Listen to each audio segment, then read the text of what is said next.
بسم الله الرحمن الرحيم. ومن يشاقق الرسول من بعد ما تبين له الهدى ويتبع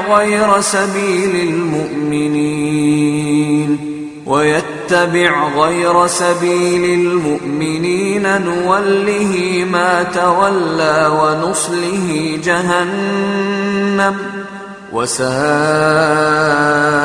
مصيرا.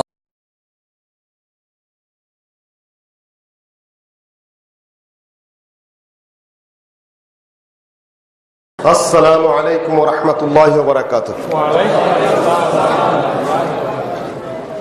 الحمد لله نحمده ونستعينه ونستغفره ونؤمن به ونتوكل عليه ونعوذ بالله من شرور أنفسنا ومن سيئات أعمالنا. من يهده الله فلا مضل له ومن يضلل فلا هادي له.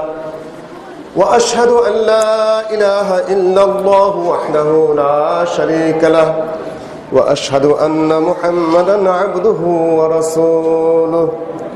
أما بعد فإن خير الحديث كتاب الله وخير الهدي هدي محمد صلى الله عليه وسلم وشر الأمور محدثاتها وكل محدثة بدعة وكل بدعة ضلالة وكل ضلالة في النار. أما بعد فأعوذ بالله من الشيطان الرجيم. آمن الرسول بما أنزل إليه من ربه والمؤمنون كل آمن بالله وملائكته وكتبه ورسله لا نفرق بين أحد من رسله وقالوا سمعنا وأطعنا غفرانك ربنا وإليك المصير.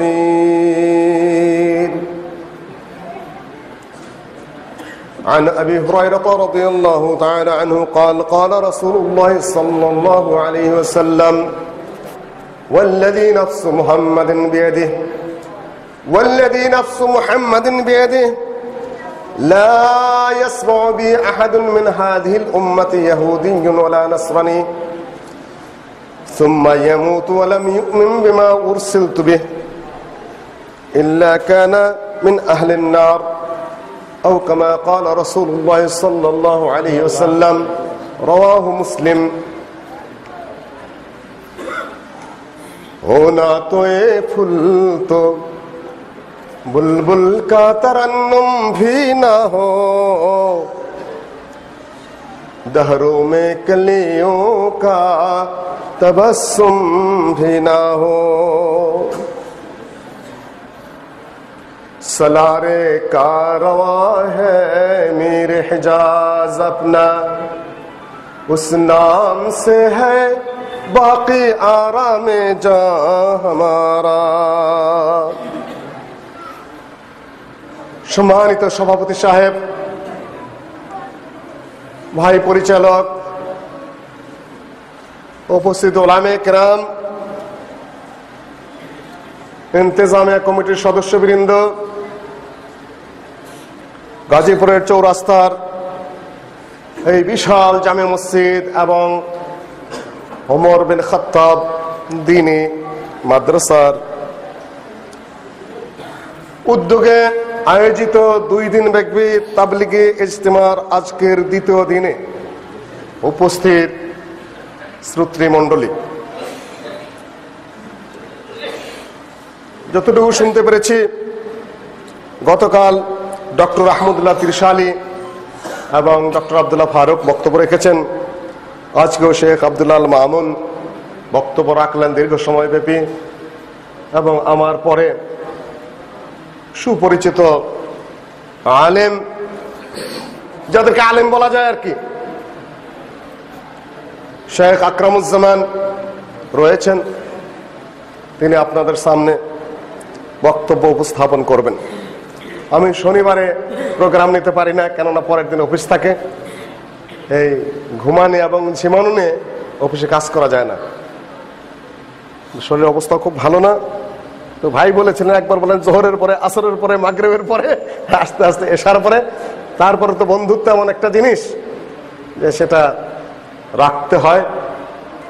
আল্লাহ ওয়াহদাহু লা শারীকা লাহু তৌফিক দিলে ইনশাআল্লাহ আমি যে আয়াতে কারিমা তেলাওয়াত করেছি, যে হাদিসটি পাঠ করেছি, তার আলোকে আপনার সামনে সংক্ষিপ্ত বক্তব্য উপস্থাপন করার চেষ্টা করব। ঝঞ্ঝা বিক্ষুব্ধ এই পৃথিবী, কোথাও যেন শান্তি নেই, অশান্তি আর অশান্তি।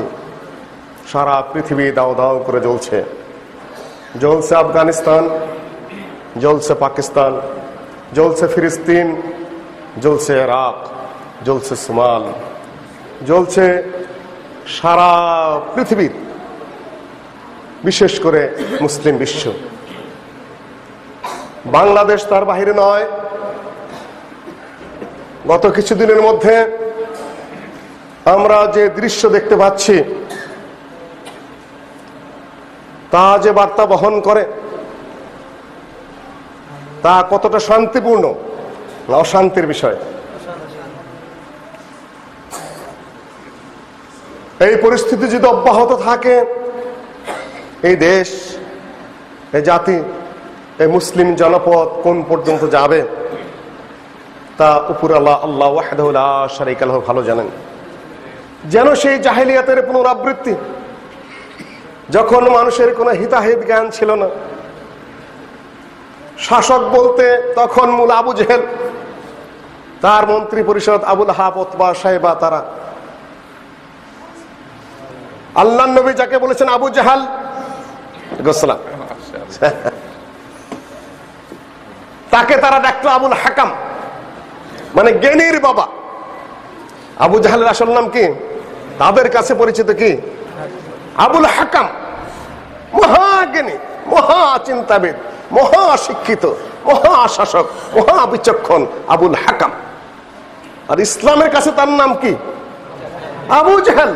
মূর্খের বাপ, পাষণ্ডের বাপ, জালেমের বাপ, এক অসভ্যের বাপ। পার্থক্য করে দিচ্ছে কোন বিষয়টা? ইসলাম, ইসলামিক চিন্তা যদি আপনার মাথায় থাকে, শরীয়তি ধ্যান ধারণা যদি আপনার মাথায় থাকে, একই ব্যক্তি, সেখানে আপনার মন্তব্য হবে একরকম, আরেকজনের মন্তব্য হবে কি আরেক রকম। ফেরেশতারা এসে বলল, মান আতা মুহাম্মাদান ফাকাদ আতা আল্লাহ ওয়া মান আসা মুহাম্মাদান ফাকাদ আসা আল্লাহ ওয়া মুহাম্মাদুন ফারাকুম বাইনান নাস। হাদিস সহিহ বুখারীতে। একদল ফেরেশতা আসলো, আসার পরে দেখলো যে নবী সাল্লাল্লাহু আলাইহি ওয়াসাল্লাম ঘুমন্ত অবস্থায় আছেন। একদল বলছে যে ঘুমন্ত, আরেক দল বলছে ঘুমন্ত থাকলে কি হবে, তার চক্ষু নিদ্রামগ্ন কিন্তু অন্তরটা কি জাগ্রত।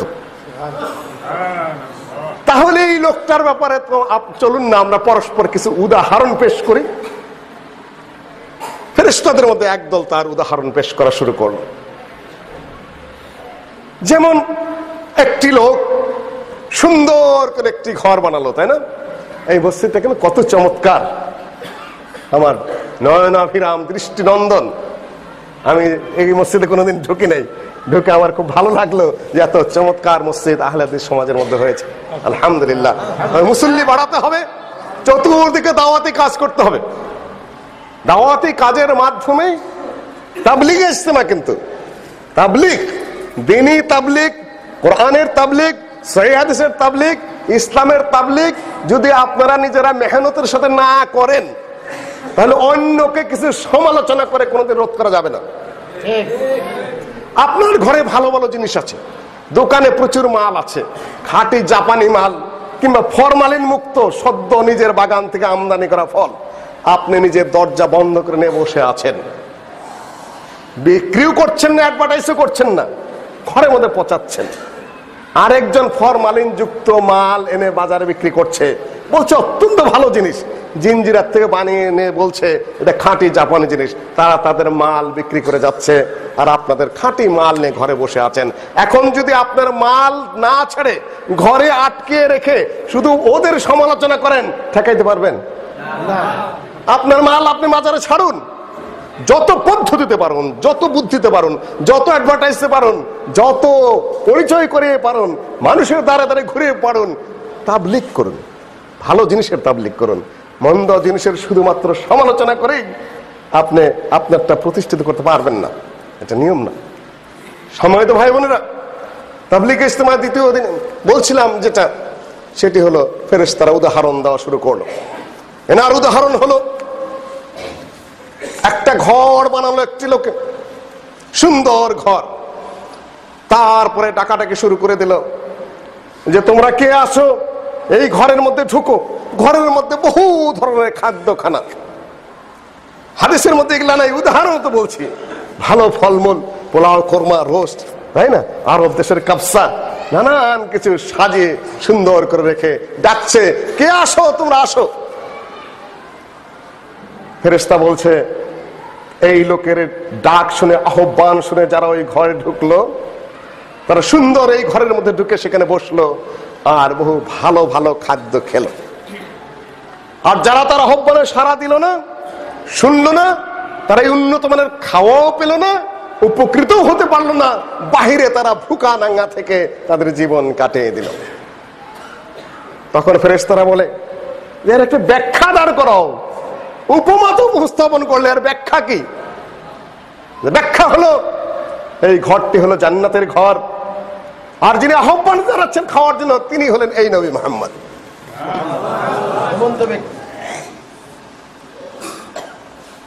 তারপরে তারা বলছে, মানে আতা মুহাম্মাদান ফাকাদ আতা আল্লাহ, জেনে রেখো যারা এই মুহাম্মাদের আনুগত্য করবে তারা আল্লাহর আনুগত্য করে। মুহাম্মদ সাল্লাল্লাহু আলাইহি ওয়াসাল্লামের আনুগত্য ছাড়া, তার বিধান মানা ছাড়া, তার সুন্নতের অনুকরণ করা ছাড়া, তার হাদিস মানা ছাড়া, তার জীবনের প্রতিটি বিষয়কে অনুসরণ করা ছাড়া কেউ যদি মনে করে তারা আল্লাহকে মানছে, সেটা অবান্তর কথা, সম্পূর্ণ মিথ্যা কথা। ওমান আসা মুহাম্মাদান ফাকাদ আসাল্লাহ। আর যারা আল্লাহ নবী মুহাম্মদ সাল্লাল্লাহু আলাইহি ওয়াসাল্লামের আকীদা, তার জীবন পদ্ধতি, তার নিয়ম পদ্ধতি, তার সুন্নত, তার চাল চলন, সকল কিছুকে বিরুদ্ধাচরণ করলো, সে আল্লাহর বিরুদ্ধাচরণ করলো। ওয়া মুহাম্মাদুন ফারাকুম বাইনান নাস, মানুষের মধ্যে পার্থক্য সৃষ্টি করবে কে? মুহাম্মদ। ইহুদিও একজনকে মানে উপরে, খ্রিস্টানরা একজনকে মানে, হিন্দুরাও একজনকে মানে, গড বলুক, ঈশ্বর বলুক, ভগবান বলুক, যেটাই বলুক, তারা মানে না। তারা কি আল্লাহকে আসলে মানে? কেন? মুহাম্মাদুন ফারাকুম বাইনান নাস, নবী মুহাম্মদ আসার পরে নবী মুহাম্মদকে যারা না মানবে, হাজারবার লক্ষবার সে গড, ভগবান, আল্লাহ নাম ধরে যদি ডাকে, কোনো লাভ নাই। এখন উনি আবু জাহাল, আবু হাকাম, আর পার্থক্য কে সৃষ্টি করবে?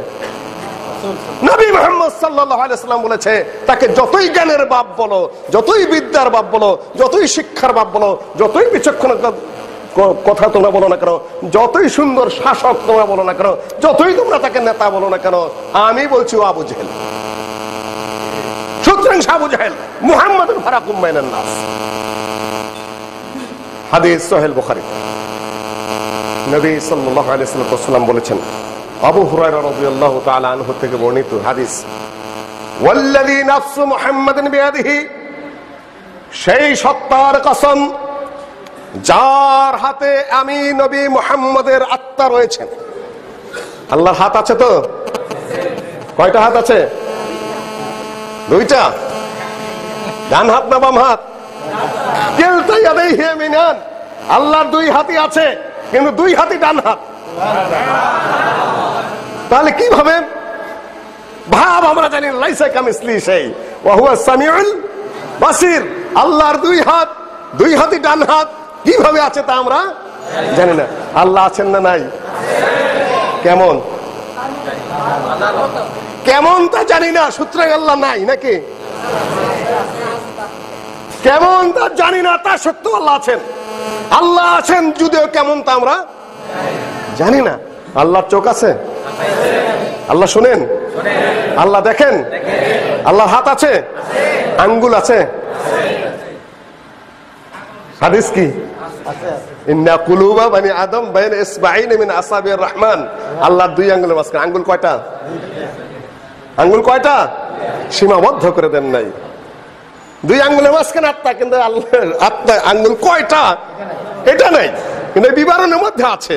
কিন্তু কিভাবে? আত্মা হলো মানুষের বুকের মধ্যে, আর আল্লাহর আঙ্গুল কোন জায়গায়, আত্মা কোন জায়গায়, আঙ্গুল কোন জায়গায়? আল্লাহ বলেন, নবী বলেন বাইনা আসাবে বাইনা ইসবাঈন মিন আসাবির রহমান। আসাবে অনেকগুলো আঙ্গুল আছে আল্লাহর, তার দুই আঙ্গুলের মাঝখানে বান্দার আত্মা। কিভাবে আছে জানি না, আর কয় আঙ্গুল তাও জানি না, কিন্তু আসাবে অনেকগুলো আঙ্গুল আছে। লাইসা কামিসলিহি শাই ওয়া হুয়াস সামিউল বাসীর। আল্লাহর মতো কেউ নাই, তিনি শুনেনও আবার দেখেনও। মহাশ্রোতা, মহাদ্রষ্টা, কিন্তু সে দর্শন, সে শ্রবণ কেমন, বা শ্রবণের সেই সিফত কেমন? শ্রবণের অঙ্গ বলা যাবে? কি বলতে হবে? শ্রবণের সিফাত, শোনার যে গুণ, সেটা কেমন তা জানি না। অঙ্গ কিন্তু বলা যাবে না, আল্লাহর কোনো অঙ্গ প্রত্যঙ্গ নাই। আছে কি? গুণাবলী আছে, নাম আছে এবং গুণাবলী আছে। আকীদার ওয়াজ তো বড় বড় মাদানী হুজুরা ওয়াজ করেন, এখানে আমার এই সকল দিকে দৃষ্টি আকর্ষণ না করলেও চলে। তারপরে বিভিন্ন সমাজে যাই, দেখা যায় প্রশ্ন উত্তর ঠিক মতো আসে না, কাজে এখানে একটু টোকা দিলাম। মাশাআল্লাহ, জাযাকাল্লাহ খায়রান, অনেক সচেতন করে রেখেছেন মানুষকে। এই জন্য ইমাম সাহেবকেও ধন্যবাদ এবং অন্যান্য আলেম ওলামাদেরকেও ধন্যবাদ। যা বলছিলাম, ওয়াল্লাযী নাফসু মুহাম্মাদিন বিয়াদিহি, আল্লাহর নবী বলেন, যার হাতে নামি নবী মুহাম্মদের জান, তার কসম খেয়ে বলছি, লা ইয়াসমাউ বি আহাদুন, আমার প্রসঙ্গে যেই শুনুক না কেন, মিন হাযিল উম্মাহ, এই উম্মতের মধ্যে, ইহুদিয়ুন ওয়ালা নাসরানিয়ুন, সেই ইহুদি হোক বা খ্রিস্টান হোক। ইহুদি খ্রিস্টান কি আল্লাহ নবীর উম্মত? আল্লাহ নবী বলতেছে উম্মত, সহিহ মুসলিমের হাদিস, লা ইয়াসমাউ বি আহাদুন মিন হাযিল উম্মতি ইহুদিয়ুন ওয়ালা নাসরানি। আমার এই উম্মতের মধ্যে ইহুদি হোক বা খ্রিস্টান হোক, যে আমার ব্যাপারে শুনুক না কেন। ইহুদি নাসারা আল্লাহ নবীর উম্মত না? পৃথিবীর জিন ইনসান সবাই আল্লাহ নবীর উম্মত। একটা হলো উম্মতে দাওয়া, আরেকটা হলো কি উম্মতে কবুল। মনে রাখবেন, সকল জিন ইনসান হলেই হলো, সে কোন ধর্ম কোন জাতি কথা নাই, সবাই আল্লাহ নবীর উম্মত। তার কাছে ইসলামের দাওয়াত পৌঁছবে, উম্মতে দাওয়াত। আর যারা কবুল করবে তারা কি? উম্মতে কবুল। কবুল করেছেন যারা মুসলিম।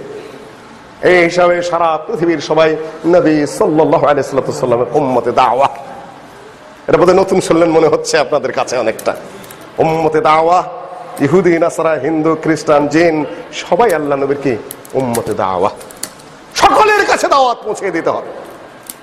সুম্মা ইয়ামুত, আমার কথা শুনলো তারপরে মারা গেল।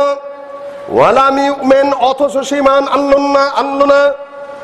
বিমা উরসিলতু বিহি, যা আমাকে দেওয়া হয়েছে, যা আমার কাছে পাঠানো হয়েছে, তার উপর ঈমান আনলো না। ইল্লা কানা মিন আহলিন নার, তার ঠিকানা কোথায়? নবী মুহাম্মদের কথা জিন এবং ইনসানের মধ্যে যে কোনো ধর্মাবলম্বী হোক না কেন, শোনার পরে সে যদি তার উপর ঈমান না আনে এবং তিনি জানিয়ে এসেছেন সকল কিছুর উপর ঈমান না আনে, তার ঠিকানা কোথায়? জাহান্নামে। উম্মতে দাওয়ার কথা বলছিলাম কিভাবে, আরেকটি হাদিস দিয়ে সেটা আমি আপনাদের সামনে ক্লিয়ার করছি। লা ইয়াবকা আলা যাহরিল আরদ মিন বাইতি ওয়াবারিন ওয়ালা মাদার ইল্লা ওয়া আদখালাহু আল্লাহু কালিমাতাল ইসলাম বিইজ্জি আজিজ আও বিদুল্লি দালিল। রাওয়াহু আহমদ। মুসনাদ আহমদের হাদিস, সনদ সহিহ। মুসনাদ আহমদের কিন্তু গেলে আবার সনদ নিয়ে কথা বলতে হবে, কেননা 5% সেখানে কমজোর আছে। জাল নাই বললে চলে, জাল নাই, মোটামুটি একাত্ম থাকতেও পারে, কিন্তু আমার গণনা অনুযায়ী 5% সেখানে জয়ীফ আছে এবং লাহিয়ার তো ভরা। কাজেই মুসনাদ আহমদের কথা বলতে গেলেই সেখানে আবার সহিহ না জয়ীফ সেটা আবার কথা এসে যাবে কিছু কিছু। যদি আমি হাদিস শাস্ত্রের এই বিশারদ নই, বিশারদও বলা যাবে না। বিশারদ হয় বৌদ্ধদের আর হিন্দুদের হয় পণ্ডিত। হাদিসের পণ্ডিত, কোরআনের বিশারদ তাহলে বৌদ্ধদের পরিভাষা এসে যাবে, হিন্দুদের পরিভাষা এসে যাবে। বাংলা যে কি হবে সেটাও ঠিক মতো জানি না। বলতেছে উপাচার্য। উপাচার্য মানে কি? আচার্য উপাচার্য বিশ্ববিদ্যালয়ের আচার্য মানে কি? যিনি চারিবেদ চর্চা করেন এবং পাঠ দেন তিনি হলেন আচার্য। অর্থাৎ বর্তমানে প্রেসিডেন্ট সাহেব যিনি বিশ্ববিদ্যালয়ের সময়ের আচার্য, তিনি বেদ পাঠ করেন, বেদ পাঠ করান, তাই না নাকি? কিন্তু আনা হয়েছে ওখান থেকে, তাকে দোষ দিয়ে কি করবো? এত বড় শিক্ষিত মানুষগুলা, ডক্টর আহমদুল্লাহ মতো যারা শিক্ষার বিষয়ে রয়েছেন, তারা এর কোনো সঠিক ধর্মীয় দিক ঠিক রেখে কোনো বাংলা শব্দ বের করতে পারেন নাই, এখনো আচার্যই রয়ে গেছে। উপাচার্য হলেন যিনি সে আচার্যকে সহযোগিতা করেন। গৌতম আচার্য যিনি বেদ পাঠ করাতেন ইত্যাদিতে বহু আচার্যের কথা বেদে দেখা যায়, তারা আচার্য পাঠ করেন। এই যে স্নাতক ডিগ্রি দেন ওনারা, বড় বড় স্যাররা, বড় স্যার, কিন্তু আমি তো শিক্ষকতা করি না, একসময় করতাম, এখন করি না। স্নাতক মানে কি? আচার্য উপাচার্যরা হিন্দু ব্রাহ্মণ গোষ্ঠী যারা, তাদেরকে বেদ পাঠ করার পরে যখন স্নান করালেন, গোসল করালেন, তারপরে সে স্নাতক হয়ে গেল। আমাদের মুসলমান ছেলে বিশ্ববিদ্যালয় থেকে পড়াশোনার পরে স্নাতক হয়ে গেলেন, অর্থাৎ খাঁটি বেদের পাঠ শেষ করে মহা হিন্দু পণ্ডিত হয়ে বেরিয়ে আসলেন আর কি। এখানে অনেক শিক্ষিত আছেন, ছাত্ররা, শিক্ষকরা আছেন, তাই তো করে এসেছেন, তাই না? সমাবর্তন। হিন্দু ধর্মে প্রথম জীবনের অনেকগুলো ভাগ আছে, জাতকরণ, চূড়াকরণ, তারপরে কি বিভিন্ন কথা আছে। তারপরে আপনার পড়াশোনা করে আশ্রমে যাইতে হবে, তারপরে সমাবর্তন আছে, স্নাতক আছে, এগুলা সব বেদের ভূমিকা লেখা আছে। মুসলমানরা তাই করে এখন। যাই হোক, আমি কোরআন নিয়ে আলোচনা করছি, প্রসঙ্গত কথা এসে গেছে। আচ্ছা, লা ইয়াসমাউ বি লা ইয়াবকা আলা যাহরিল আরদি মিন বাইতি ওয়াবারিন ওয়ালা মাদার। পৃথিবীর বুকে কোনো ঘর থাকবে না, সে মাটির ঘর হোক, সোনের ঘর হোক, খড়কুটোর হোক, বা ইটের হোক, বা পাটকেলের হোক, কোন ধরনের ঘর বাকি থাকবে না। ইল্লা ওয়া আদখালাহুল্লাহু কালিমাতাল ইসলাম। প্রত্যেক ঘরে ঘরে আল্লাহ পাক তার নিজ ক্ষমায়, নিজ শক্তিতে, নিজ দয়ায় ইসলামের কালেমা ঢুকাবেন। বিইজ্জ আজিজ, সম্মানের যোগ্যকে সম্মান দিয়ে হোক, কিংবা অপমানের যোগ্য যে তাকে অপমান করেই হোক, ইসলামের কালেমা সেখানে কি ঢোকাবেন। রাবি বলছেন তখনই ইয়াকুনুদ্দীন কুল্লুহু লিল্লাহ, আর ওই মুহূর্তেই সারা পৃথিবীতে আল্লাহর দিন পরিপূর্ণভাবে প্রতিষ্ঠিত হবে। পৌঁছাচ্ছে না 20 বছর আগেও বুঝতে পারিনি যে আল্লাহর কালাম, রাসূলের হাদিস, ইসলামের বাণী সারা পৃথিবীর ঘরে ঘরে কিভাবে পৌঁছবে। ডক্টর আহমদুল্লাহ ত্রিশালে আমি সহ অন্যান্য ভাইরা যখন পিস টিভিতে গেলাম আলোচনার জন্য, এবং ডক্টর জাকির নায়েকের বক্তব্য যখন শুনতে থাকলাম, দেখলাম যে সারা বিশ্বে আল্লাহ ওয়াহদাহু লা শারীকা লাহু কিভাবে ইসলামের কালেমা পৌঁছান প্রত্যেক ঘরে ঘরে। তার বিরুদ্ধে যে লাগা হয়েছে, বাপ রে বাপ, কাফেরের ফতোয়া, ফাসিকের ফতোয়া, ইহুদি নাসারার দালালের ফতোয়া, কত রকম ফতোয়া যে দিচ্ছে জায়গায় বে জায়গায়। তা আপনি কারে দোষ দিবেন, কি করবেন? আল্লাহ ওয়াহদাহু লা শারীকা লাহুর হাজার শুকরিয়া যে সৌদি আরব থেকে তাকে ফয়সল অ্যাওয়ার্ড দেওয়া হয়েছে। ইসলামের উপরে সর্বশ্রেষ্ঠ যে পুরস্কার সৌদি আরব দিয়ে দিয়েছে। এখন আপনাদের ওটা ফতুয়া মুন্সিরা কি ফতোয়া দিবেন? কি ফতোয়া দিবেন? কোরআনের আয়াত শুদ্ধ করে পড়তে পারে না, একটা হাদিস শুদ্ধ করে পড়তে পারে না, ইসলামের আকীদা প্রসঙ্গে কোনো জ্ঞান নেই, বড় বড় লম্বা লম্বা ফতোয়া ওরায়, কে কাফের, কে ফাসেক, কে জালেম, দুনিয়া উল্টায় ফেলায়। আর একদল লোক শুনে আর কয় সুবহানাল্লাহ সুবহানাল্লাহ। সম্মানিত ভাই বোনেরা, আমি আয়াতে কারিমা তেলাওয়াত করেছি, আমানার রাসূলু বিমা উনজিলা ইলাইহি মির রাব্বিহি। রাসূল ঈমান এনেছে তার উপর যা অবতীর্ণ হয়েছে, কার পক্ষ থেকে? এখানে আল্লাহ নেই, মির রাব্বিহি আছে। উত্তর কি? কথা সত্য কিন্তু উত্তর ভুল। বললেন এটা আবার কোন কথা হলো? যিনি রব তিনি আল্লাহ, কিন্তু যেহেতু এখানে আল্লাহ নাই, আমানার রাসূলু বিমা উনজিলা ইলাইহি মির রাব্বিহি, রাসূল ঈমান এনেছেন তার উপরে যা তার রবের পক্ষ থেকে অবতীর্ণ হয়েছে, রবের পক্ষ থেকে অবতীর্ণ হয়েছে। ওয়াল মুমিনুন, এবং মুমিনরাও ঈমান এনেছে। নবী সাল্লাল্লাহু আলাইহি সাল্লামের কাছে তার রবের পক্ষ থেকে যা অবতীর্ণ হয়েছে তার উপর যদি ঈমান না আনেন তাহলে তিনি মুসলমান থাকবেন? তিনি রাসূল নবী থাকবেন? ওয়ালাউ তাকাওয়ালা আলাইনা বা'দাল আকাওয়িল, যদি তিনি বানিয়ে বানিয়ে কিছু বলেন নিজের তরফ থেকে, আল্লাহ পাক কি করবেন? লা আখাযনা মিনহু বিল ইয়ামিন, না বাম হাতে ধরছি, ডান হাত দিয়ে। আমাদের উস্তাদরা তরজমা করেছেন তাকে ধরা হবে, কিন্তু কি দিয়ে ধরা হবে সেটা বলতে চান না, কেন আল্লাহর হাত আছে না বিশ্বাস করেন না। অনেক কোরআনের তরজমা খুলে দেখবেন যে ডান হাত দিয়ে ধরবে এটা উল্লেখ করে না, কেন আল্লাহর হাত আছে তারা মানতে চান না। তারা আশারি পন্থী কিংবা অন্যান্য পন্থী, মুতাজিলা পন্থী, আকীদা প্রসঙ্গে তাদের কোনো ভালো জ্ঞান নেই। অথচ ইমাম আবু হানিফা রাহিমাহুল্লাহ বলেছেন ওয়ালা নাকুলু ইয়াদাহু কুদরাতুহু, তার আল ফিকুল আকবার খুলে দেখুন যে আল্লাহর দুই হাতকে আমরা কোনো অবস্থায় কুদরত বলবো না। ফানাকুনু মিনাল জাহমিয়া, এই কথা বললে আমরা ভ্রান্ত আকীদার পোষণকারী জাহমি হয়ে যাব। খুলে দেখুন ইমাম আবু হানিফার নিজের লেখা যেটা ফিকুল আকবার মোল্লা আলী কারীর সরাসহ। এই মাইকের আওয়াজ যতটুকু যাচ্ছে সেই পর্যন্ত বলছি যে এখানে আমি শুনলাম যে তরুণের কাছে আশপাশের লোকজন নাকি কিছু কিছু বলে এটা কাদিয়ানি মসজিদ, শ্রোতাও খুব কম। কেননা এখানে যদি হাসানোর কান্দানোর দুনিয়ার ফাজিল কেসার পচা গপ্পের লোকজন আসতো, সবাই বসে বসে সুবহানাল্লাহ সুবহানাল্লাহ করতো, তাই না? যেহেতু সেখানে কোনো দলিল নেই, যখন মিথ্যা কথা বলা হয় তখন তাদের আগ্রহ বেড়ে যায়, কুফরির কথা বলা হয় আগ্রহ বেড়ে যায়, শিরকের কথা বলা হয় আগ্রহ বেড়ে যায়, বুজুর্গানের দিনের ভুয়া খোয়াবের কথা বলা হয় আগ্রহ বেড়ে যায়। আর যখন কোরআন হাদিসের সহিহ শুদ্ধ কথা বলা হয়, যেখানে দুনিয়ার মঙ্গল আখিরাতের মঙ্গল, তখন আগ্রহটা কি হয়? কমে যায়। আমি বাংলাদেশ দূতাবাস রিয়াদে চাকরি করতাম এক সময়, খুবই উচ্চ লেভেলের ব্রিগেডিয়ার লেভেলের একজন আর্মি অফিসার, আরেক ছিল তার আন্ডারে ছিল অন্য ডিস্ট্রিক্টের একজন আহলে হাদিস, সেও আর্মির লোক, ডিফেন্স অ্যাটাচিতে।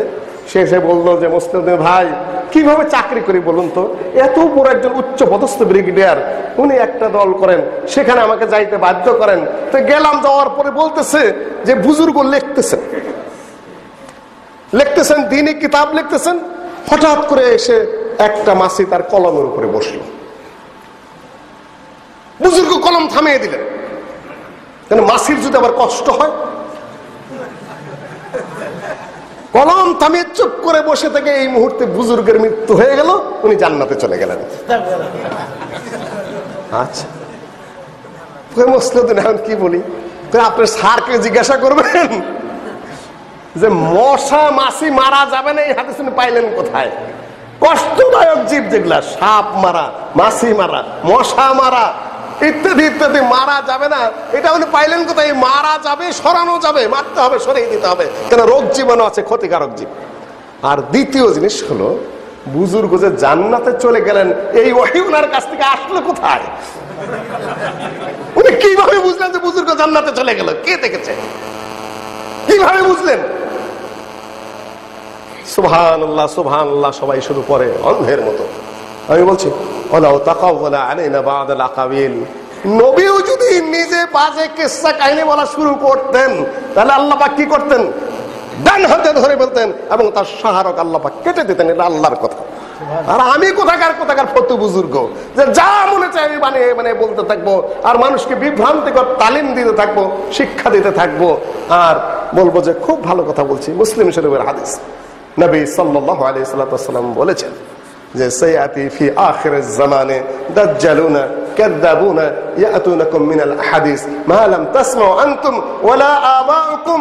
শেষ জামানায় এমন এক অবস্থা হবে, লোকেরা, বেশ কিছু লোক তোমাদের সামনে মিথ্যা জাল হাদিস বানিয়ে নিয়ে আসবে। মা লাম তাসমাউ আনতুম ওয়া আবাউকুম, তোমরাও কিতাব পত্রে কোনদিন শোনো নাই, বাপ দাদা আলেম ওলামাদের কাছেও তোমরা কোনোদিন সেগুলা শোনো নাই, সব বানাওটি হাদিস। মা লাম তাসমাউ আনতুম ওয়ালা আবাউ, তোমরা তাদেরকেও পরিহার করবা এবং তারা যেন তোমাদের কাছে আসতে না পারে সেজন্য সতর্ক থাকবে। কেননা এদের অনুসরণ তোমরা পথভ্রষ্ট হয়ে যাবে। সহিহ মুসলিম হাদিস রয়েছে। সম্মানিত ভাই বোনেরা, আমি আলোচনা শুরু করেছিলাম আমানা রাসূলু বিমা উনজিলা ইলাইহি মির রাব্বি ওয়াল মুমিনুন, মুমিনরাও তার উপরে ঈমান এনেছে। সেটা কি? কুল্লুন আমানা বিল্লাহি ওয়া মালাইকাতিহি ওয়া কুতুবিহি ওয়া রুসুলিহি লা নুফাররিকু বাইনা আহাদিন মির রুসুলিহি। নবী সাল্লাল্লাহু আলাইহি ওয়াসাল্লাম তার উপর যে অবতীর্ণ হয়েছে তার উপর তিনি ঈমান এনেছেন। আমি যেটাতে শুরু করেছিলাম, ঝঞ্ঝা বিক্ষুব্ধ এই পৃথিবী, জাহেলিয়াতের দিকে আমরা যেন আবার পুনরাবৃত্তি করছি। তারা তাদের নেতা বানিয়ে নিয়েছিল আবু জাহেলকে, আবু লাহাবকে, ওতবাকে, শাইবাকে, আবু সুফিয়ানকে। আবু জাহেল যেন প্রধানমন্ত্রীর মতো, দেশের নির্বাহী প্রেসিডেন্টের মতো, আবু সুফিয়ান পররাষ্ট্রমন্ত্রীর মতো, ওতবা যেন স্বরাষ্ট্রমন্ত্রীর মতো বিভিন্নভাবে তারা মক্কার শাসন কার্য চালিয়ে যাচ্ছিল এবং কাবার ঘরটাকে করে ফেলেছিল কি পৌরোহিত্যের আসন। পৌরোহিত্যের সেখানে কয়টা মূর্তি ছিল? 360 मूर्ति। अजल ने मशीयत ने था जिसको ताका के उबलेगा उसे घर से चश्मा खुदा का। वो एक बुत पुरस्तु का तीर्थ बना था जहां 360 बुत बज रहा था। कबीले कबीले का एक बुत जुदा था, किसी का हुबल था किसी का सफा था। ये उज्जे पे ओ नाइले पे फिदा था, इसी तरह घर घर एक नया खुदा था। अल्ताफुद्दीन हालिर कविता, विख्यात कविता। कबीले कबीले का एक बुत जुदा था, किसी का हुबल था किसी का सफा था। ये उज्जे पे ओ नाइले पे फिदा था, इसी तरह घर घर एक नया खुदा था। কাবার ঘরটা ছেড়ে দিলেন কাদের হাতে? ওরা জাহিলিয়াতের লোকেরা শাসন করবে আর ধর্ম নিয়ন্ত্রণ করবে কারা? একদল পুরোহিত, যারা বলবে এই মূর্তির মধ্যে এই ফজিলত আছে, হবলের এই ফজিলত, লাতের এই ফজিলত, উজ্জার এই ফজিলত। ওরা কাবার ঘরের মধ্যে ঢুকিয়ে দিয়ে তারা কি করবে? পৌরোহিত্য করবে। সমাজে মারামারি খুনাখুনি হবে, ডিভাইড অ্যান্ড রুল করবে। আউস খাজরাজের যুদ্ধ চলেছিল কত বছর? 40 বছর চলেছিল। হারবে বোয়াত চলেছিল দীর্ঘদিন। জাহেলিয়াত আর মদ্যপান, ওমর রাদিয়াল্লাহু তাআলা আনহু ইসলাম গ্রহণের কাজটা একটা মদ্যপানের সাথে জড়িত। মদের খুব নেশা চেপে বসেছে, উনি বেরিয়ে গেলেন যে যাই একটু মদ্যপান করে আসি। গিয়ে দেখেন যে মদের দোকান বন্ধ, সরিষালার লোক নাই। যা, মদ যখন পেলাম না তাহলে একটু আড্ডা মেরে আসি রাত্রে। বন্ধু বান্ধব খুঁজে যাচ্ছে যাদের সাথে গল্প করবেন, গিয়ে দেখেন যে তারাও নাই। তাহলে কি করে? যা, দুটোর থেকে যখন বঞ্চিত হলাম তাহলে একটু মোহাম্মদ কি তেলাওয়াত করে কাবার ঘরের সামনে সেখানেই যাই।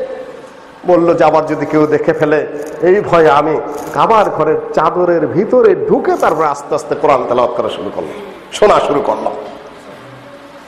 আর বাকিটুকু আজকে আমি এখন বলবো না। এই যে মদ্যপান সেখানে অবারিত ভাবে চলছে, মদের উপর তারা কবিতাও লিখছে। এক টানেতে উজির নাজির, 2 টানেতে গাজা বাবু, 2 টানেতে রাজা বাবু বাংলার গাজা। ওরা কবিতায় লিখলো যে এজা শারাবতুহা আসবাহতু মুলুকান ওয়া আসহাবাল কুসুরি ওয়া ইদা সাহাওতু আসবাহতু আসহাবাশ শুয়াইহাত ওয়াল বাঈরি। যখন আমি মদে টান দেই তখন যেন আমি আসবাহতু মালিকান, আমি যেন বাচ্চা হয়ে যাই, বিরাট বিরাট প্রাসাদের মালিক হয়ে যাই। যখন আবার হুশ ফিরে আসে তখন আমি হয়ে যাই একটা তাঁবুর মালিক আর কয়েকটা ছাগলের মালিক মাত্র। মদের উপরে বহুত কবিতা তাদের, রক্তক্ষয়ী যুদ্ধ, মারামারি, কাটাকাটি। সেই জাহিলিয়াতের যে চিত্র সারা পৃথিবী জুড়ে যেন সেটা ছেয়ে নিয়েছে। সারা পৃথিবীতে আবু জেহেল, আবু লাহাব, উতবা, সাইবার, সাগরিতেরা যেন শাসন করছে। সেখানে মদ হালাল করে দেওয়া হয়েছে, সেখানে সুদ হালাল করে দেওয়া হয়েছে, সেখানে জিনা হালাল করে দেওয়া হয়েছে, সারা বিশ্বে বোমা মারা হালাল করে দেওয়া হয়েছে। যাকে আমি খুন করতে যাব তাকে আমি খুন করব, যেখানে খুশি তাকে ধরবো, যেখানে খুশি তাকে আমি মারবো, যেখানে খুশি তাকে আমি বন্দি করব, যেখানে খুশি তার সাথে আমি সন্ধি করব। নতুন নতুন ভাষা আমদানি করব, মুসলিম সমাজে সেটা সাপ্লাই দেব। আর সেই সংজ্ঞার আওতায় না পড়লে তাকে সন্ত্রাসী আখ্যা দেব, আর সংজ্ঞার ভিতরে পড়লে তাকে দেশদ্রোহী আখ্যা দিয়ে তাকে আমি পুরস্কৃত করব। সারা পৃথিবী যেন চলছে এক মহা নোংরামের উপরে। সততা কোথায়? ন্যায়বোধ কোথায়? আদর্শ কোথায়? চরিত্র কোথায়? জাহিলিয়াতের জন্য এক পূর্ণাঙ্গ পুনরাবৃত্তি। শুধুমাত্র লোভ, শুধুমাত্র হিংসা, শুধুমাত্র বিদ্বেষ, শুধুমাত্র মানুষে মানুষে এই ক্ষমতার দ্বন্দ্ব এই মানুষকে কোন পর্যায়ে নিয়ে গেছে? এখান থেকে ফিরে আসার পথ কি?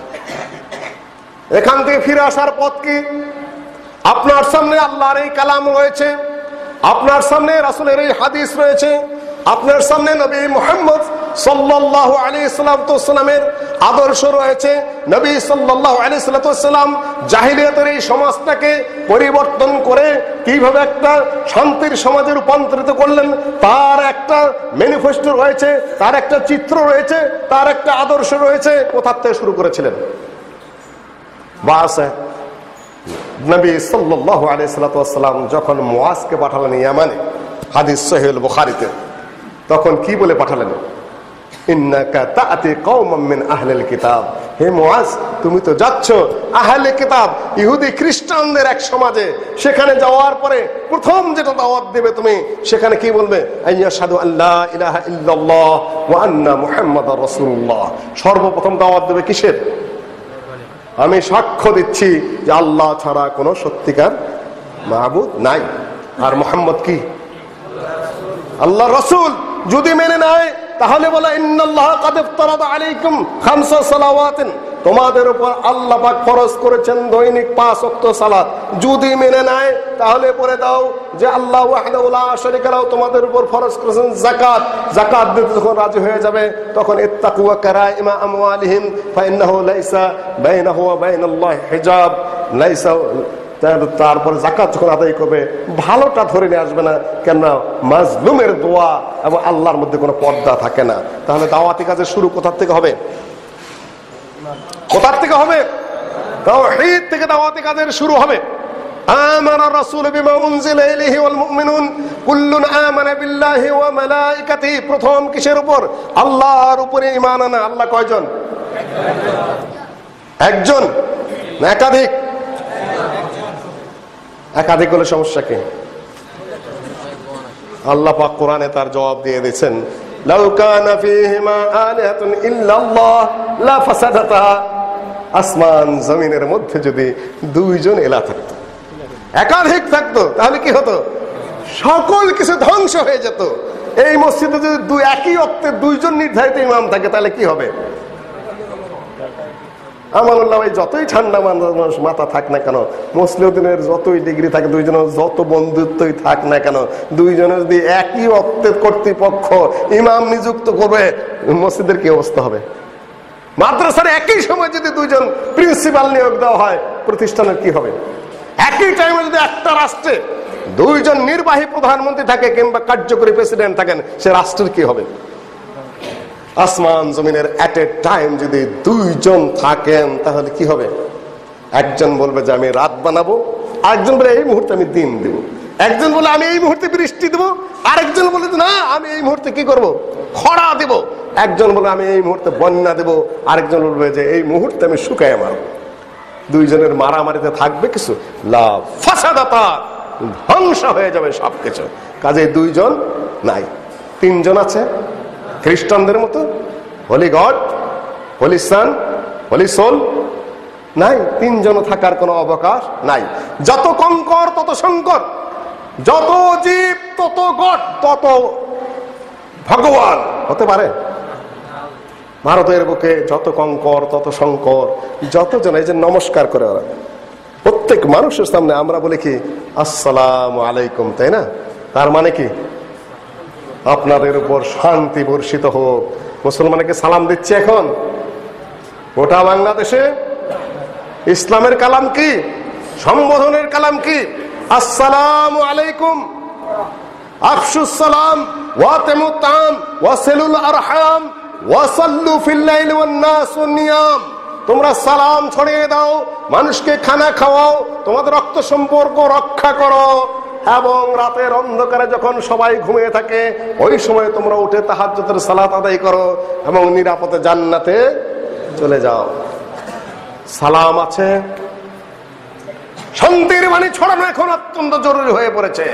যখন মানুষ মানুষকে গিলে খেতে যাচ্ছে, দলীয় রাজনীতি যখন গোটা পরিবেশকে ঘোলাটে করে ফেলেছে, হিংসা বিদ্বেষের বাণী যখন এই সমাজকে জর্জরিত করে ফেলেছে, এক দুই দিকে চতুর্দিক থেকে যখন আগ রাশি হয়ে উঠেছে এই সমাজ, হিংসায় বিদ্বেষে মারামারিতে খুনাখুনিতে নিরাপত্তাহীনতায় যখন গোটা দেশ অস্থির হয়ে পড়েছে, অতিষ্ঠ হয়ে পড়েছে, তখন কিসের বাণী ছড়ানো দরকার? আসসালামু আলাইকুম সাল্লাম আলা মান লাম আরাফতা ওয়া মান লাম তারিফ। যাকে চিনেন তাকেও সালাম দেন, যাকে চিনেন না তাকেও সালাম দেন। তবে খেয়াল করতে ও আমার পার্টি করে কিনা, নাকি? রাজনীতি ধর্মের উপরে উঠে গেছে। কলুষিত রাজনীতি, পঙ্কিল রাজনীতি, কদর্য রাজনীতি, হিংসার রাজনীতি, বিদ্বেষের রাজনীতি, মারামারির রাজনীতি গোটা সমাজকে কদর্য করে ফেলেছে, অতিষ্ঠ করে ফেলেছে। এদের সাথে ধর্মের চেয়ে যেন রাজনীতি বড় হয়ে গেছে, দিনের চেয়ে রাজনীতি বড় হয়ে গেছে। কিসের রাজনীতি এগুলা? আমরাও মানুষ, আমরাও এই দেশের নাগরিক, আমরাও মুসলিম। সকল পার্টিকে বলতে চাই এগুলা রাজনীতি নয়, এগুলা রাজনীতি, এগুলা কি রাজনীতি? এগুলা মানুষ মারা, মানুষকে অত্যাচার করা, নির্যাতন করা, চতুর্দিক থেকে এইভাবে মুসলমানদের কাজ চালানো যাবে না। এটা মুসলিম সমাজ, 90% মুসলিম যেখানে বসবাস করে, সেই দেশে আপনাদের অশান্তি ছড়াতে কে বলেছে? What is this politics? We cannot understand. আপনি মুসলমান দাবি করেন, আপনি কোরআনের দাবি করেন, হাদিসের দাবি করেন, আপনি নবীর উম্মত বলে দাবি করেন, আর মারামারি কাটাকাটি সবাই একজন আরেকজনকে উৎসাহিত করেন। What is this? আপনি কোথাকার নবীর উম্মত? আপনি সালামের ব্যবস্থা করুন, সর্বত্র আসসালামু আলাইকুম, সর্বত্র আলাইকুম আসসালাম। আপনার উপর শান্তি বর্ষিত হোক, আমার উপর শান্তি বর্ষিত হোক। হাত মিলান পরস্পর। ওয়াইন তাইফাতান মিনাল মুমিনিনা ইকতাতালু ফাসলিহু যাতা বাইনিহিমা ফাইন। যদি দুই দল মুসলিম যদি মারামারিতে লিপ্ত হয়, যদি কাটাকাটিতে লিপ্ত হয়, তাহলে তাদের মধ্যে আপোষ করানোর ব্যবস্থা করতে হবে, না হলে মুসলিম সমাজকে এইভাবে জর্জরিত হতে দেওয়া যাবে না। নবী মুহাম্মদ সাল্লাল্লাহু আলাইহি ওয়াসাল্লাম যখন আসলেন, সমাজ জর্জরিত, অন্যায়ে অত্যাচারে কলুষিত, সেই মুহূর্তে নবী মুহাম্মদ সাল্লাল্লাহু আলাইহি ওয়াসাল্লাম শান্তির বার্তা নিয়ে এসে গোটা সমাজকে শান্ত করে ফেললেন। না অশান্তি টিকেছে? নবী সাল্লাল্লাহু আলাইহি সাল্লাম আসার সাথে সাথে প্রথমত বহুত নির্যাতিত হতে হয়েছে, কেননা কেউ তার নিজের আসন ছাড়তে চায় না, ক্ষমতা ছাড়তে চায় না, নিজের দাবি ছাড়তে চায় না। পৌরোহিতরা যে শিরকের উপরে দাঁড়িয়ে নিজের ধর্মের দাবি করছে, সেটাও তারা ছাড়তে চায় না। ইব্রাহিম আলাইহিস সালামের বাবা, তার নাম কি? আজর। কার বাবা? নবী ইব্রাহিমের বাবা। বাবা মূর্তি বানায়, মূর্তির পূজা করে, মূর্তির ফজিলত বয়ান করে, না হলে তো মূর্তি কেউ কিনবে নাকি? আপনার এই তাবিজ, অষ্ট ধাতুর তাবিজে কি কি উপকার হয় তা যদি আপনি বয়ান না করেন, তাই না?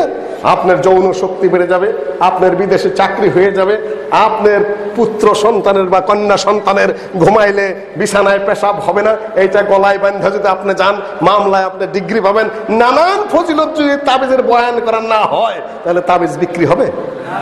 বাবা মূর্তির ফজিলত বয়ান করে এবং মূর্তি বিক্রি করে, বানায়, আর পুত্র বলে বাবা মা হাজির তামাসিলুল্লাতি আনতুম হাকিফুন আতাবুদুনা মা তানহিতুন। ও আব্বা জান, আপনি নিজেরাই মূর্তি বানায় আবার তারই পূজা করেন। মা হাজির তামাসিলে কি মূর্তি বানায় না তার পূজা করেন। পুত্র বাবার প্রতিবাদ করলে বাপের ব্যবসা থাকে, তখন বাবা তো রাগ করবেই। এটা আমার ব্যবসা, এটা আমার ধর্ম, এটা আমার দিন, লক্ষ লক্ষ মানুষ আমার এই ধর্মের অনুসারী, এবং আমার এই মূর্তি বিক্রি হয় ফজিলত কয়ে কয়ে, আর তুই বেটা ঘরের মধ্যে কি অকাল কুষ্মাণ্ড জন্মগ্রহণ করলি, আমার সম্মান মারলি, ধর্মীয় পুষ্প শেষ করলি, ব্যবসা বাণিজ্য শেষ করলি, যা লানার জমান না, পাথর মারব তোকে। ইব্রাহিম আলাইহিস সালাম চলে গেলেন। পিতা পুত্রের অবস্থা, এটা হলো হক পন্থী আর বাতিল পন্থী, পিতা পুত্র এখানে দেখে না। কিন্তু আপনার আদব রক্ষা করতে হবে। ওয়া সাহিবহুমা ফিদ দুনিয়া মারুফা। বাবা মা যদি কাফের হয়, মুশরিক হয়, তাদের সাথে কি করতে হবে? আর মুসলিম হলে তো কথাই নেই, বাকিটুকু আমি আর বললাম না। মূর্তিগুলাকে ভেঙে চুড়ে রেখেছে, তাই না? ভেঙে চুড়ে কাঞ্চনগর বড়টার কাছে কুড়াল বাঁধে রেখেছে, বাজিয়ে রেখেছে। সবাই ফিরে আসার পরে বলে, এই মূর্তির এই দুরবস্থা কেন, আমাদের এলাহাদের এই দুরবস্থা কেন? বলল সামি'না ফাতান ইয়াযকুরুহু ইউকালু লাহু ইব্রাহিম, আমরা একটা যুবক ছেলেকে শুনেছি এই মূর্তিগুলোর সমালোচনা করে, তার নাম ইব্রাহিম, হয়তোবা সেই করেছে। ইব্রাহিম আলাইহিস সালামকে ডাকা হলো, বাদশা স্বয়ং উপস্থিত, নমরুদ নামে পরিচিত। এই তুমি এই কাজ করেছো? আনতা ফাআলতা হাদা বিআলিহাতিনা ইয়া ইব্রাহিম, ইব্রাহিম তুমি এই কাজ করেছো, এগুলোকে ভেঙেছো? যুবকেরা, ছাত্ররা, তোমাদের কাছে প্রশ্ন করা হয় এইভাবে, তাহলে তোমরা কি উত্তর দেবে? হ্যাঁ বলবে না না বলবে?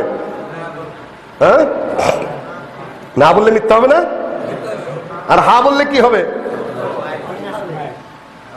কত বড় বুদ্ধিমান ইব্রাহিম, হাও না নাও না, মাঝখান থেকে বলে ফাসআলুহুম ইন কানু ইয়ানতাকুন, ওদেরকেই জিজ্ঞাসা করেন যদি তারা কথা বলতে পারে।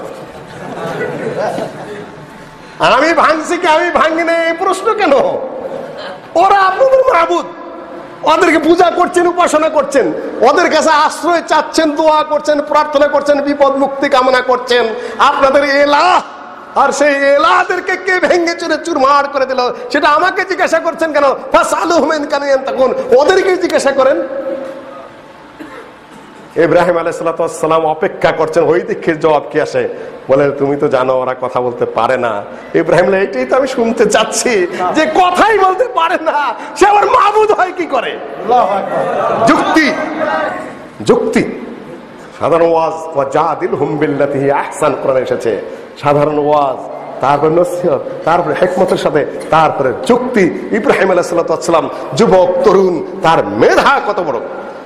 কিন্তু কথা হলো যে ভক্তি যেখানে অন্ধ, যুক্তি সেখানে বন্ধ। ভক্তি যেখানে অন্ধ, যুক্তি সেখানে কি বন্ধ।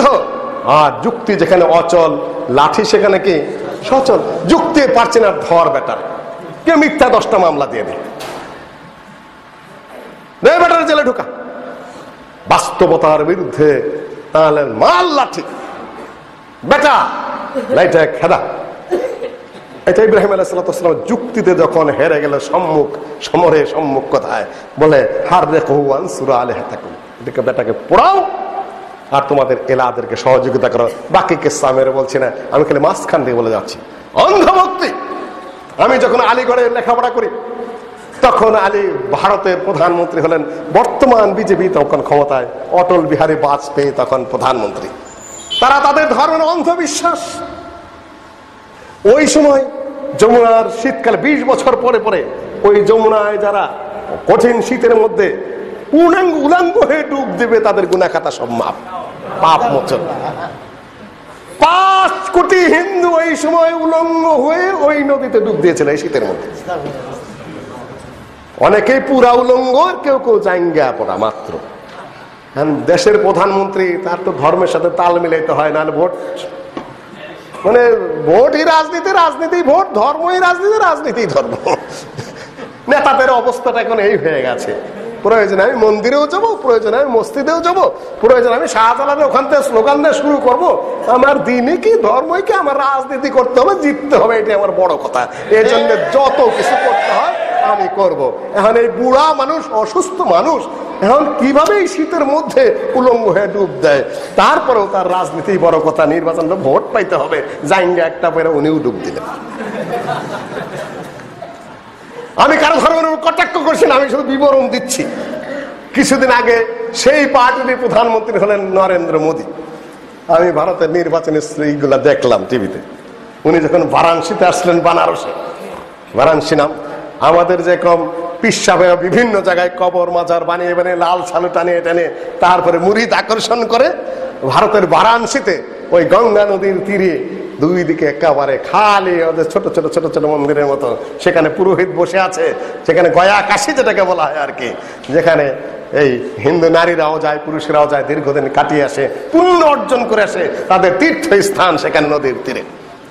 উনি আসলেন নরেন্দ্র মোদী সাহেব নির্বাচনের আগে, সেখানে এসে বলতেছেন, আমি টিভিতে নিজে শুনতেছি, না তো मैं खुद से यहाँ आया हूं, ना तो मुझको किसी ने लाया है, गंगा माई ने मुझको बुलाई है।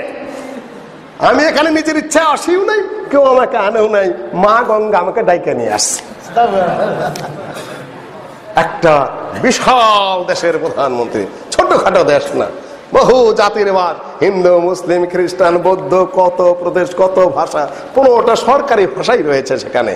সেই দেশের একজন প্রধানমন্ত্রী, তার বিশ্বাস হলো মা গঙ্গা দেবী, সে তাকে বোলায়ার ডাইকা নিয়ে আসতে পারে। বিশ্বাস, অন্ধবিশ্বাস, তাদের ধর্ম তারা করুক। কয়েকদিন আগে মা সরস্বতীর পূজা হয়ে গেল, তাই না? সরস্বতী কি? সরস্বতী একটা নদী। ভারতের ঋষিরা যেখানে, যে নদীর তীরে বসে, আজ থেকে 5,500 বছর আগে সেই সরস্বতী নদীর তীরে বসে তারা বেদ রচনা করেছিলেন। রবীন্দ্রনাথ ঠাকুরও তার কবিতায় লিখেছেন, তার সঞ্চয়িতায়, ব্রাহ্মণ কবিতায়, অন্ধকারে বনচ্ছায়ে সরস্বতী তীরে অস্ত গিয়াছে সন্ধ্যা সূর্য, আসিয়াছে ফিরে নিস্তব্ধ আশ্রমে ঋষিপুত্রগণ মস্তকে সমিধ ভার করিয়া হরণ। সরস্বতী যে একটা নদী, রবীন্দ্রনাথ তার কবিতায় লিখেছেন। আর বর্তমান কলিকাতার থেকে যে বেদের অনুবাদ বেরিয়েছে, তার ভূমিকায় লেখা আছে যে এখন সরস্বতী নদী চর পরে সেটা বিলীন হয়ে গেছে, এখন নদীও নেই। সেই নদীকে দেবী হিসাবে কল্পনা করে, তাও বিদ্যার দেবী, তিনি ত্রিনয়না। সরস মানে হলো কি, যার মধ্যে রস আছে, যার মধ্যে জ্যোতি আছে, জ্যোতির্ময়ী যিনি, সেই নদীকে, নদী আস্তে আস্তে দেবীতে রূপান্তরিত হয়েছিলেন। তার আগেও কাহিনী আছে যে ভগবানের 2 স্ত্রী ছিল, একটা ছিল গঙ্গা, একটা ছিল সরস্বতী। 2 সতীনের ঝগড়ার কারণে তার স্বামী ভগবান স্বয়ং রুষ্ট হয়ে তাদেরকে দুনিয়ায় পাঠিয়ে, যা 2 জন 2 দেশে প্রবাহিত হয়ে যায়। এগুলাও দেখতে পাচ্ছি পৌরাণিক কাহিনীতে। সেই সরস্বতী আবার নদী বিলীন হয়ে যায়, দেবীতে রূপান্তরিত হলো। আবার সেই দেবীকে আবার বিদ্যা দেয়, বুদ্ধি দেয়, জ্ঞান দেয়, সঙ্গীত দেয়। সে আবার ত্রিনয়না। তার বাহন হলো কি, তার আসন হলো পদ্ম, বাহন হলো হাঁস। এক হাতে সঙ্গীতের বাদ্যযন্ত্র, আর এক হাতে পুস্তক। পূজা করে কারা? মূর্খরা কিন্তু সরস্বতীর পূজা করে না, শিক্ষিতরা, কলেজে ইউনিভার্সিটিতে শিক্ষিত মানুষ। তাদের জ্ঞান কোথায়, বুদ্ধি কোথায়, বিবেচনা কোথায়, যুক্তি কোথায়, তর্ক কোথায়? আপনারা আপনাদেরটা করুন, সেটা আপনাদের বিষয়। কোন আক্রমণাত্মক কিছু বলছেন, আমি শুধু বিবরণ দিচ্ছি। মানুষের ধারণা, মানুষের চিন্তা। নবী সাল্লাল্লাহু আলাইহি সাল্লাম যখন মক্কায় আসলেন, ঠিক ওইরকম লাত, হবল, উজ্জা, মানাত, এগুলোকে তারা পূজা করছে, তাই না? আর শাসনভার কার হাতে? আবু জেহেলের হাতে, আবু লাহাবের হাতে, উতবার হাতে, সাইবার হাতে। নবী সাল্লাল্লাহু আলাইহি সাল্লাম যখন দাওয়াতি কাজ শুরু করলেন, ওরা আবু ললিতকে পাঠিয়ে দিল যে এই ছেলেটাকে একটু বুঝে আসো তো, এ কি দাওয়াতি কাজ শুরু করলো, আমাদের মূর্তিদের বিরুদ্ধে কথা বলে, সাফাররাকা জামাআতানা ওয়া সাফা আলিহাতানা, আমাদের জামাতটাকে ভেঙে দিল, আমাদের সমাজের ঐক্য নষ্ট করলো, আমাদের ইলাহগুলোকে অপমান করছে, আমাদের এই করে আমাদের শেষ করে দিল। এই লোকটাকে একটু বুঝিয়ে আসো তো। আবু ললিত গিয়ে বলছে, ভাতিজা শোনো, তোমার সাথে একটু কথা আছে। তুমি এগুলা কি বলা বলি করছো? তোমার দাদা এত সম্মানিত মানুষ ছিলেন, তোমার চাচা এত সম্মানিত লোক, কাবার ঘরের দায় দায়িত্ব তোমাদের। তুমি কি চাও? সুন্দরী নারী চাও, তোমাকে দিব। তুমি যে বাচ্চা হতে চাও, তাও তোমাকে দিব। তোমার কি চাওয়া আছে, পাওয়া আছে, সব চাও, সব আমি দেব। নবী সাল্লাল্লাহু আলাইহি সাল্লাম সূরা ফুসসিলাত তেলাওয়াত শুরু করে দিলেন। যখন ওই পর্যন্ত গেলেন, ফাইন আরাদু ফাকুল আনদারতুকুম সাইকাতান মিসলা সাইকাতি আদ ওয়া সামুদ, তারা যদি ফিরে যায় তাহলে তাদেরকে বলে দাও যে তাদেরকে ভয় দেখাচ্ছি আদ এবং সামুদের উপরে যেরকম আযাব নাযিল হয়েছিল সেই আযাবে। আবু ললিত ভয় পেয়ে গেছে। নবী সাল্লাল্লাহু আলাইহি ওয়াসাল্লাম মুখের মাথা দিয়ে বলছে, আর বলো না, আর বলো না, এই বলে আকাশের দিকে তাকিয়ে আছে যে আবার গজব নাযিল হয় কি না। কাফের, মুশরিক, ভয় কত আকাশের থেকে তাকে আল্লাহর নবীকে বলে, ভাতিজা আর বলো না, আর বলো না, গজব নাযিল হয় কিনা। কাফেররা সব বসে আছে যে এত বড় একজন চিন্তাবিদ, বুদ্ধিজীবী পাঠিয়ে দিলাম লিয়াজো করার জন্য, ফিরে এসে একটা শুভবার্তা তো নিয়ে আসবে। এই বাচ্চা ছেলেটাকে বুঝেই তার কি লাগবে, এত বড় বিচক্ষণ লোক চলে গেছে। ফিরে আসছে চেহারা বিকৃত অবস্থায় ফিরে আসছে। বলে যে এও সাবি হয়ে গেল নাকি, চেহারার অবস্থা যা দেখা যাচ্ছে এ বোধহয় ধর্মান্তরিত হয়ে আসছে। জিজ্ঞাসা করছে, কি অবস্থা, আপনার চেহারা বিকৃত করে চলে এসছেন, কি কাজ করে আসলেন? বলল যে কি কাজ করে আসছে, কি বললেন আর কি শুনলেন? যে আমি তোমরা যা বলতে বলেছি আরো সুন্দর করে বলেছি। সে জানে কি তেলাওয়াত করলো, আমার কিছুই মনে নাই, শুধু এইটুকু মনে আছে,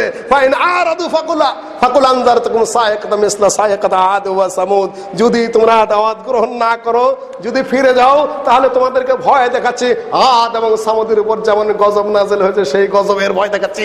আমার শুধু ওইটুকুই মনে আছে, আর কিচ্ছু মনে নাই।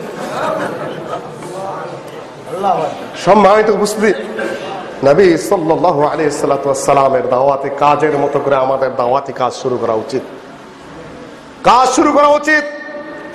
তাওহীদের কাজ শুরু করা উচিত, সুন্নাত প্রতিষ্ঠার কাজ শুরু করা উচিত। আপনাকে চ্যালেঞ্জ বিহীন ভাবে কেউ ছেড়ে দিবে না, কোন রাজনৈতিক দলেরাও ছেড়ে দিবে না আপনাকে সহজ ভাবে। যারা দ্বীনি পৌরোহিত্য করছে, কবর ধরে নিয়ে যারা বসে আছে, মাজার ধরে নিয়ে যারা বসে আছে, তাবিজ ধরে নিয়ে যারা বসে আছে, কবজ ধরে নিয়ে যারা বসে আছে, বুয়া কিসসা কাহিনী বলে যারা লক্ষ জনতাকে সমাগম করে শুধু সুবহানাল্লাহ সুবহানাল্লাহ শেখাচ্ছে। সুবহানাল্লাহ অনেক ভালো জিনিস, সেটা না আমার কোনো আপত্তি নাই, কিন্তু জায়গায় সুবহানাল্লাহ সেটা না হলো আপত্তি। সুবহানাল্লাহ বহুত নেকির জিনিস। আলহামদুলিল্লাহ তামলাউল মিজান, আলহামদুলিল্লাহ বলে কি হয়? মিজানের পাল্লা ভরপুর হয়ে যায়। সুবহানাল্লাহ তামলাউ মা বাইনাস সামাওয়াতি ওয়াল আরদ। আর সুবহানাল্লাহ বললে কি হয়? আসমান জমিনের যত ফাঁকা জায়গা আছে সম্পূর্ণ নেকিতে ভর্তি হয়ে যায়। তাহলে সুবহানাল্লাহ অত্যন্ত ভালো জিনিস। কিন্তু ধর্মের নামে আপনি বানানো কিসসা কাহিনী পচা কথা বলে যাচ্ছেন, আর মানুষকে সুবহানাল্লাহ সুবহানাল্লাহ শিখেছেন। এই জায়গায় বলা সমস্যা হচ্ছে, এই জায়গায় বলার নাম সমস্যা, তাহলে তো আর সমস্যার কথা আমি বলছি না। নবী সাল্লাল্লাহু আলাইহি ওয়াসাল্লাম এই সমাজকে পরিবর্তন করা শুরু করলেন। তাবলীগে ইজতিমা, আব্দুল মুত্তালিবের নাতি নবী মুহাম্মদ নাকি অন্য কেউ? আব্দুল মুত্তালিবের ব্যাপক প্রশংসা, সবাই তাকে চিনে জানে, কাবার ঘরের খাদেম। আর কত আল্লাহর উপর তার বিশ্বাস! আব্রাহা হাতের বাহিনী নিয়ে এসে কাবার ঘর ভেঙে চুরমার করে দেবে, তার ইতিমধ্যে 100 উট নিয়ে নিয়েছে আব্রাহা আব্দুল মুত্তালিবের। সবাই এসে বলছে আপনি কাবার ঘরের মুতাওয়াল্লি খেদমত করেন, আব্রাহা এই কাবার ঘর আক্রমণ করছে, আপনি মুতাওয়াল্লি হিসাবে এটা ফিরাতে চেষ্টা করবেন না? একটু আমাদেরকে নির্দেশ দিন, আমাদের ঢাল তলোয়ার তীর ধনুক যা নিয়ে আছে আমরা বেরোবো, কিন্তু লিডার ছাড়া আমরা কিভাবে তার প্রতিবাদ করতে যাবো, সামনে যাবো কিভাবে? এই মসজিদ যদি কেউ ভাঙা চোরানো দখল করতে আসে, মুতাওয়াল্লিকে আগে ধরবে না সবাই? যে আপনি কিছু বলেন না কেন? তার সাথে ইমামকে ধরবেন, কিছু বলেন না কেন হুজুর, কি করব বলেন? সবাই যে ধরছে আব্দুল মুত্তালিবকে। উনি বলেন যে শোনো, मैं उठ का मालिक हूं, मुझे उठ का फिक्र है, जो काबा का मालिक है वो काबा को बचा लेगा। বিরাট উর্দুতে কবিতা আছে। আমি উটের মালিক, আমার 100 উট নিয়ে গেছে, আমার উট নেওয়া চিন্তা।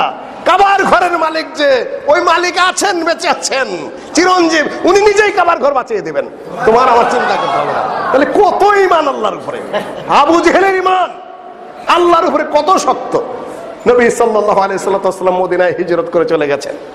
এরা রটাচ্ছে, কেমন বাজে ছেলে দেখলে তো, ও বলে আল্লাহর রসুল। আল্লাহর রসুলের কাবার ঘর ছেড়ে যায় নাকি? কাবার ঘরের খেদমত করবে, এখানে বসে বসে কত দেবদেবী আছে সেগুলারই করবে, লোকজন আসবে এখানে, তাদের সম্মান করবে। তাছাড়া সে আল্লাহর রসুল হলে কোনোদিন মক্কা ছেড়ে মদিনায় যায় নাকি? বদরের যুদ্ধ শুরু হতে চলেছে, নবী সাল্লাল্লাহু আলাইহি সাল্লাম মদিনায় প্রস্তুতি নিচ্ছেন, কাফেররাও এগিয়ে যাচ্ছে। এই সময় আবু জেহেল কাবার ঘরের দরজা ধরে জার করে কান্নাকাটি করছে। আরব, তুমি তো জানো ভালো করে মুহাম্মদ কত খারাপ লোক, আমাদের সমাজ জমাত ভেঙে দিচ্ছে। এই যে এলাকাগুলা যাদেরকে তুমি দেব দেবী হিসেবে নিজেই বানিয়েছো, তাদের দাবি আর কি, এদের উপর তুমি দায়িত্ব বর্ণন করে দিয়েছো, তাদেরকে একেবারে সে অপমান অপদস্থ করে ফেলেছে। আর তোমার ঘরের খেদমত ছেড়ে সে চলে গেছে কোন মদিনায়।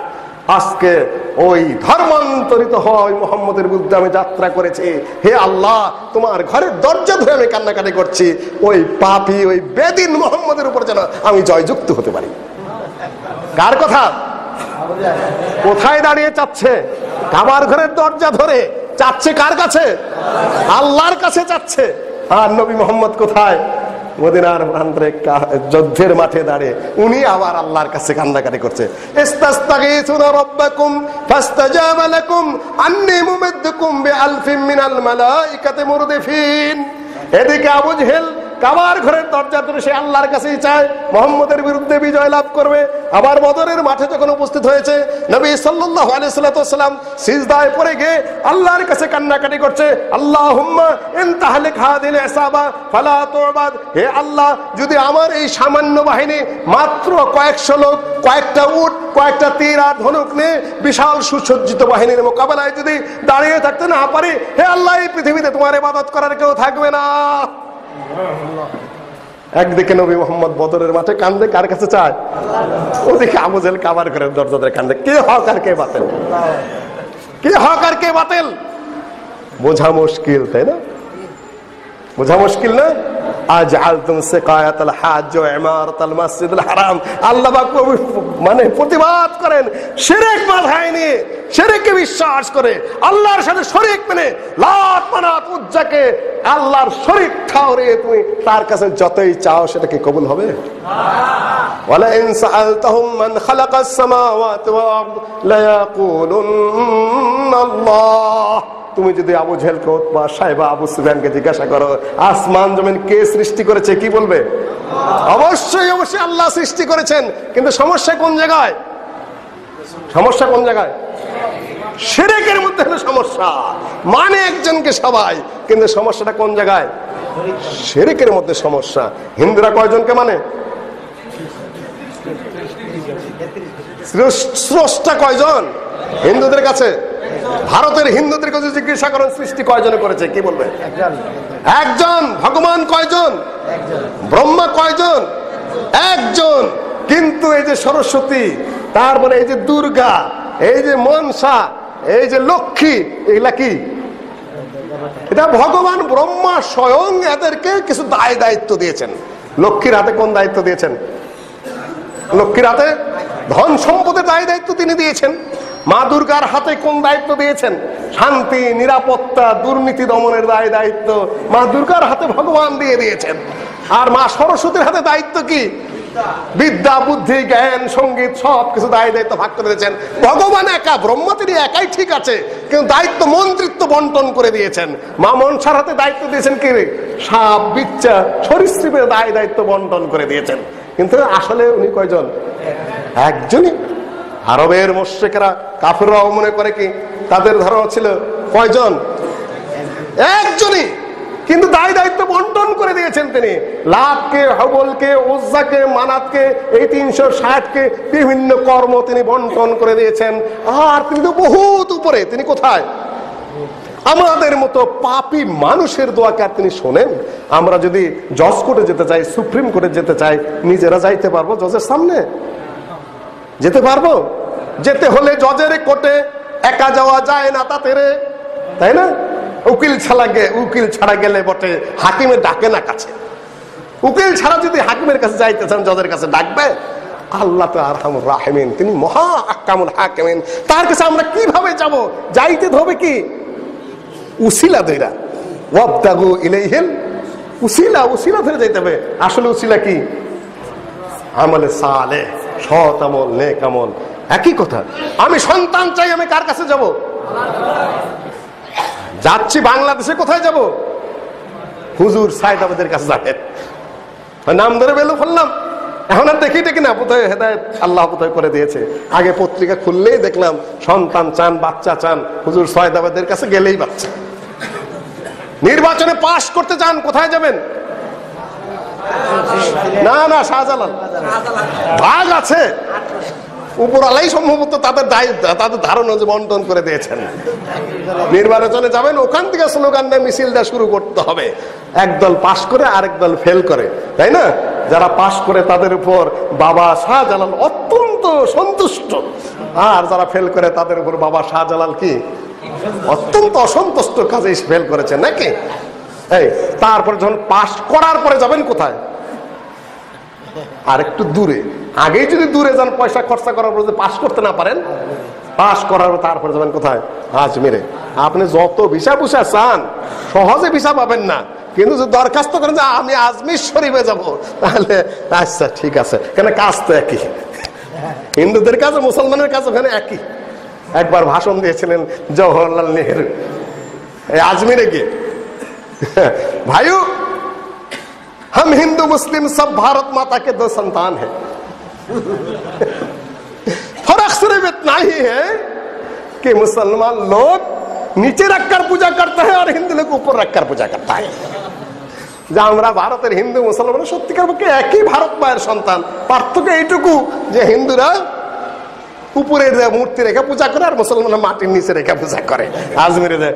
কেন নিজে দেখতে পাইলেন যে মুসলমানরা যা করতেছে এখানে তা হিন্দুদের চেয়ে কোনো অংশে কম না। পার্থক্য শুধু এই কবর নিচের কবর দিয়ে এসে তারপর ওইটাকে পূজা করতেছে আর হিন্দুরা মূর্তি বানায় উপরে পূজা করতেছে। बोले थे भाइयों हम हिंदू मुस्लिम सब भारत माता का संतान है, फर्क सिर्फ इतना ही है कि वो ऊपर रखकर पूजा करते हैं और मुसलमान लोग नीचे रखकर पूजा करते हैं। फर्क सिर्फ इतना ही है। ठीक ही বুঝেছে। কেন একজন সাধারণ লোক, একজন বহিরাগত কোনো বাহিরের মানুষ এসে যদি আমাদের ঢাকা ইউনিভার্সিটির আশপাশে যায় তাহলে কি মনে করবে? সৌদি আরবের একজন আলেম আসলো, 90% মুসলমানের দেশ, ঢাকা ইউনিভার্সিটি ওখানে গেল, যাওয়ার পরে কি মনে করবে? খালি মূর্তি আর মূর্তি চতুর্দিকে। কি মনে করে? তার ধারণা কি হবে? জওহরলাল নেহরু প্রধানমন্ত্রী যদি দেখে যে ওখানে এই অবস্থা, তাহলে তার ধারণা কি হবে? এটিতে হতে পারে। আমি সেদিন শুনলাম চিটাগাঙ্গের খুব গরম সুন্নি কে একজন হজে গেছে, কাবার ঘরে তোয়াফ করার সময় জিজ্ঞেস করতেছে, আচ্ছা মোল্লা সাহেব, যে নিয়ে যায় আর কি মুআল্লিম, এটা কোন পীরের মাজার?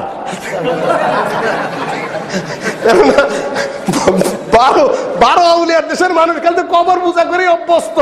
ওখানে যে কালো কাপড়টা মোড়ানো, ও ভুলেই গেছে যেটা কাবার ঘরের তোয়াফ করতেছে। এটা কোন পীরের মাজার? এটা কাবার ঘর।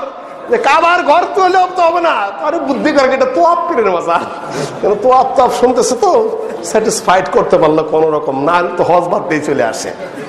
সময় তো ভাই বোনেরা, এই যে ধারণাগুলো দেওয়া হয়, এই জন্য ওই যে হিন্দু মনে করে যে ভগবান একজন, ব্রহ্মা একজন, আর এদের মধ্যে দায়িত্ব বন্টন করে দেওয়া হয়েছে। আর যে মুসলিম মনে করে যে আল্লাহ একজন, আর যে মুশরিক কাবার মুশরিক মনে করে যে আল্লাহ একজনই, কিন্তু লাত মানাত হবল উজ্জা এদেরকে দায়িত্ব বন্টন করে দেওয়া হয়েছে। আর আমার দেশের বা যে কোনো দেশের মুসলিম হওয়ার পরে যদি মনে করে যে শাহজালালের কবরের মধ্যে কিছু আছে, শাহপরানের ওখানে কিছু আছে, বাবা ইয়াজিদের ওখানে কিছু আছে, খান জাহান আলীর ওখানে কিছু আছে, তারপরে শাহ নিজামুদ্দিন আউলিয়ার ওখানে কিছু আছে, আজমিরের ওখানে কিছু আছে, তাহলে ওই হিন্দু আর ওই মক্কার মুশরিক আর আমার দেশের এই কথিত মুসলিমের মধ্যে আকীদায় পার্থক্য কোন জায়গায়? अल्ताफुद्दीन खानी बोलें, करेगा अगर बुत का पूजा तो काफिर, ठहराए बेटा खुदा का तो काफिर, कवाकिब में माने करिश्मा तो काफिर, झुके आग पर भर सजदा तो काफिर, मगर मुमिनों के लिए कुशादा है राहे, पूजे शौक से जिसको चाहे, नबियों को चाहे खुदा कर दिखाए, इमामों का रुतबा नबी से बढ़ाए, मज़ारों पे रात दिन नजरें चढ़ाए, शहीदों से जा जाके मांगे दुआएं, न इस्लाम में कुछ खलाल इससे आए, न इस्लाम बिगड़े न ईमान जाए। হিন্দুরাই মুশরিক হয়ে যায়, খ্রিস্টানরা হয়ে যায়, কিন্তু মুসলমানই থাকে, তাদের আর কোনো ক্ষতি হয় না। সম্মানিত ভাই বোনেরা, কাজে তাওহীদের ব্যাপারটা এই ধরনের। আমানা রাসূলু বিমা উনজিলা ইলাইহি ওয়াল মুমিনুন কুল্লুন আমানা বিল্লাহ, আল্লাহর উপরে ঈমান আনতে হবে কিভাবে? শিরক ছাড়া। শিরক ছাড়া ঈমান, শিরক মুক্ত ঈমান। আমানা রাসূলু বিমা উনজিলা কুল্লুন আমানা বিল্লাহি ওয়া মালাইকাতিহি ওয়া কুতুবিহি ওয়া রুসুলিহি। রসুল নিয়ে সামান্য কথা বলে আমি আমার বক্তব্য শেষ করব ইনশাআল্লাহ। আমার পরে তো আমার বক্তা আছে। সম্মানিত উপস্থিতি, রাসূলের উপর ঈমান কতটুকু? শুধুমাত্র নবী মুহাম্মদ এসেছিলেন, তিনি আব্দুল মুত্তালিব রাতে ছিলেন। আমি বলতে যাই আরেক জায়গায় চলে গিয়েছিলাম, আর রিটার্ন ব্যাক করছি। আব্দুল মুত্তালিবের নাতি হিসাবে, কাবার ঘরের খাদেমের নাতি হিসাবে, চতুর্দিকে পরিচিতি হিসাবে, নবী মুহাম্মদ সাল্লাল্লাহু আলাইহি ওয়াসাল্লাম একজন আল আমিন হিসাবে, সকলের কাছে প্রশংসিত মানুষ হিসেবে তিনি যদি একটা পিশাব সাইজা তাবিজ দেওয়া শুরু করতেন, তাহলে তাবিজ বেচার কি কমতি হইতো?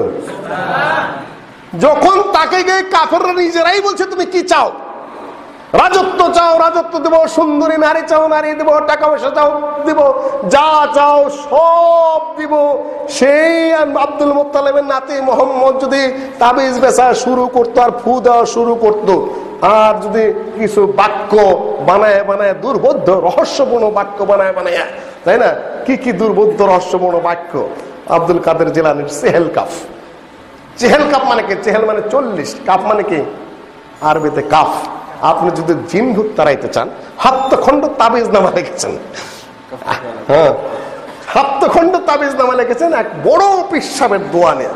তার মধ্যে দেখলাম যে জিন ভূত যদি তাড়াতে চান তাহলে আব্দুল কাদের জিলানী নাকি চেহেল কাপ বানিয়েছেন 40 কাপদের। কাফা কা রব্বুকা কাম ইয়াকফিকা কুলুকান কাফ কাফা।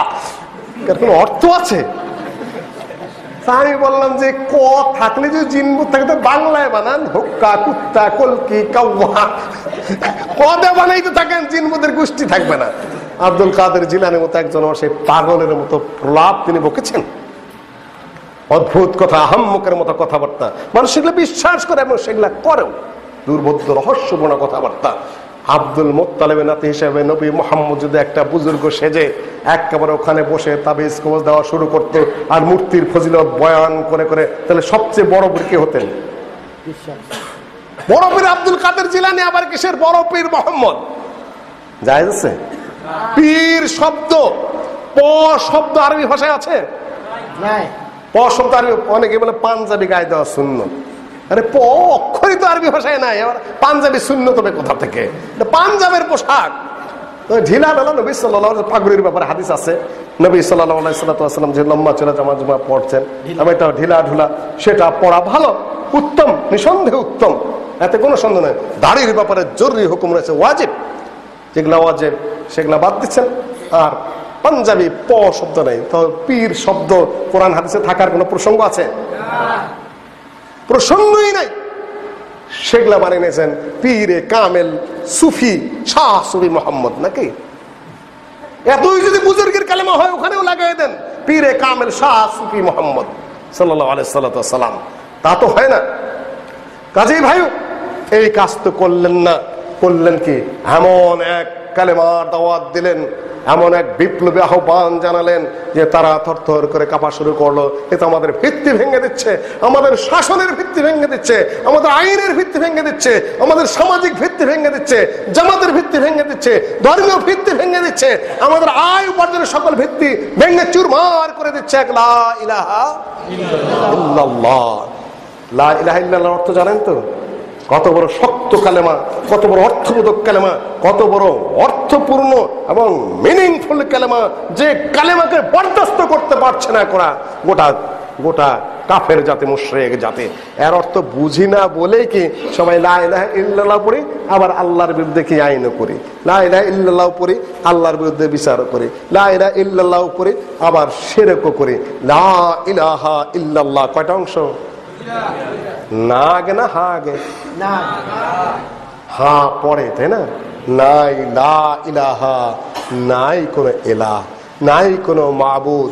সে পীর হোক, সে ফকির হোক, সে ঠাকুর হোক, সে দেবদেবী হোক, সে যদি নবীও হয়ে দাবি করতে পারবে না, কথিত ওলি হলেও না, গাছও না, মাছও না, চন্দ্র না, সূর্যও না। এই মসজিদে এসেছেন লা তাসজুদু লিশ-শামসি ওয়ালা লিল-কামার ওয়াসজুদু লিল্লাহিল্লাযী খালাকাহুন। কারো ইবাদত চলবে না, কারো উপাসনা করবে না, কারো সাথে কি আহ্বান জানানো যাবে না, বিপদ মুক্তি প্রার্থনা করা যাবে না, কারো জন্য সিজদা করা যাবে না, রুকু করা যাবে না, কসম করা যাবে না, আশ্রয় প্রার্থনা করা যাবে না। কারো কোনো ক্ষমতা নেই, আছে একমাত্র কার? আল্লাহ। এর নাম কি? এর নাম লা ইলাহা ইল্লাল্লাহ। আর মুহাম্মাদুর রাসূলুল্লাহ সাল্লাল্লাহু আলাইহি ওয়াসাল্লাম আল্লাহর পক্ষ থেকে সেটা বাস্তবায়ন করে দেখিয়ে দিয়ে প্র্যাকটিস করে কে প্রতিষ্ঠিত করে দিয়ে গেছেন? কে? নবী মুহাম্মদ সাল্লাল্লাহু আলাইহি ওয়াসাল্লাম। এই জন্য নবী সাল্লাল্লাহু আলাইহি ওয়াসাল্লাম যখন বললেন ইফতারাকাতুল ইয়াহুদু আলা 71 ফিরকা ওয়া ইফতারাকাতুন নাসারা আলা 72 ফিরকা সাতাফতারিকু উম্মতি আলা 73 ফিরকা কুল্লুহুম ফিন নার ইল্লা ওয়াহিদা কিলা মান হুম ইয়া রাসূলুল্লাহ قال ما انا عليه ওয়াসহাবি। ইহুদিরা কত ফিরকায় বিভক্ত হয়েছে? 71-এ। খ্রিস্টানরা 72-এ। আর মুসলিমরা কত ভাগে? 73-এ। কুল্লুহুম ফিন্নার, সব যাবে কোথায়? ইল্লা ওয়াহিদা, ইল্লা ফিরকা, একজন। আল্লাহ নবীকে জিজ্ঞাসা করা হলো যে তারা কারা? নবী সাল্লাল্লাহু আলাইহি ওয়াসাল্লাম কি জবাব দিলেন? কি জবাব দিলেন? মা আনা আলাইহি ওয়া আসহাবি, অত্যন্ত বিচক্ষণতাপূর্ণ জবাব। লম্বা কথাবার্তা কিচ্ছু বললেন না, শর্ট বললেন না, আমি যার উপরে আছে আর আমার সাহাবারা যার উপরে আছে, শর্ট কথা। লম্বা বিবরণ নেই, শর্ট অ্যান্সার করার শিখতে হবে। আমার এই যে ওস্তাদরা, স্যারেরা ছাত্রদের বিচক্ষণতা পরীক্ষা করেন, খাতার মধ্যে লিখতেছে যে লিখে কালা করে হালাইতে একটা স্কেলটা মাপি মাপি নাম্বার দিও। এক স্যার ছিলেন, স্যার কিভাবে লিখবো, লিখে কালা করে হালাই দিবি, স্কেলটা মাপি মাপি নাম্বার দিব, মানে খাতা স্কেলটা মাইপা যাবে আর নাম্বার দেওয়া যাবে। যেমন বেকুব স্যার তেমন বেকুব ছাত্র। শর্টে বিচক্ষণতার সাথে জবাব দেয়, যেরকম ইব্রাহিম দিয়েছিলেন। এখানে আল্লাহর নবীর এক কথায় জবাব, মা আনা আলাইহি ওয়া আসহাবি, আমি যার উপর আছে আর আমার সাহাবীরা যার উপর আছে। এখন খুঁজে দেখো, এখন খুঁজে দেখো, আমার আকীদা যা তোমার আকীদা তাই হবে, আমার ইবাদত যা তোমার ইবাদত তাই হবে, আমার সালাত যা তোমার সালাত তাই হবে। সাল্লু কামা রাআইতুমুনি উসাল্লি। মালিক ইবনুল হুয়াইরিস রাদিয়াল্লাহু তাআলা আনহু বেশ কিছুদিন আল্লাহর নবীর কাছে থাকলেন। যখন বাড়ি থেকে রওনা হলেন, আল্লাহর নবী বললেন, কওমের কাছে ফিরে যাও, তোমাদের মধ্যে যে কারি ভালো সে ইমামতি করবে। ফালিয়ামহু আকরাউকুম, তোমাদের মধ্যে যে কারি একজন আজান দেবে, আরেকজন যে কারি ভালো সে ইমামতি করবে। সাল্লু কামা রাআইতুমুনি মুসাল্লি, যেভাবে আমাকে সালাত আদায় করতে দেখো সেভাবে তোমরা কি করবে? সালাত আদায় করবে। হজে গিয়ে ঘোষণা দিলেন, খুদু আন্নি মানাসিকাকুম, হে আমার সাহাবীরা, আমি যেভাবে হজ করি, যেভাবে করতে বলি সেইভাবে করো। নিজেরা বানায় করলে হবে? নিজেরা বানায় করলে হবে? সালাত তো কত বানিয়ে এনেছেন নবী সাল্লাল্লাহু আলাইহি ওয়াসাল্লামের ইত্তিবা। ইবতিদা নয়, ইবতিদা হলো বানায় কাজ করা, বিদআত। আর ইত্তিবা মানে কি? তিনি যা করেছেন সেইটা করা। আমাকে ইবতিদা করতে বলা হয়েছে না ইত্তিবা করতে বলা হয়েছে? মনে রাখবেন, ইবতিদা আর ইত্তিবা খুব কাছাকাছি শব্দ, কিন্তু আমাকে করতে বলা হয়েছে কি? ইত্তিবা। ইবতিদা করতে বলা হয় নাই, আমাকে ইবাদত বানাইতে বলা হয় নাই। আপনি বলবেন যে তাহলে নবীর তরিকার মধ্যে তো কত কিছুই আছে, এখন আমরা যদি একটু সুবহানাল্লাহ আলহামদুলিল্লাহ পাঠ করি তো সমস্যাটা কোন জায়গায়? আপনি বানিয়ে করতে পারবেন? কুফার মসজিদে দারিমি বর্ণনা করেছেন, আমি সংক্ষেপে ঘটনা বলে দেই আপনাদের কাছে। আবু মুসা আশআরী রাদিয়াল্লাহু তাআলা আনহু বলেন যে রাআইতু ফিল মাসজিদে কওমান হিলাকান জুলুসান ইয়ানতাজিরুনা আস-সালাহ, আমি দেখলাম কুফার মসজিদে একদল লোক গোল হয়ে বসে তারা সালাতের জন্য অপেক্ষা করে, এক সালাতের পরে আরেক সালাতের জন্য অপেক্ষা করে। খুব ফজিলতের বিষয়, ইন্তেজারুস সালাতে বা'দাস সালাহ। আল্লাহ নবী বলেন, আমি কি তোমাদেরকে বলবো না কোন কাজ করলে মর্তবা বেড়ে যায় আর গুনাহ মাফ হয়? তার মধ্যে কি? সাহাবারা বলেন, হ্যাঁ নিশ্চয়ই, যে ইসবাগুল উযু আলাল মাকারিহ, তোমাদের যখন খারাপ লাগবে, ঠান্ডা পানি ওযু করতে ইচ্ছা করে না, ওই সময় ধীরে ধীরে ভালো করে ওযু করো।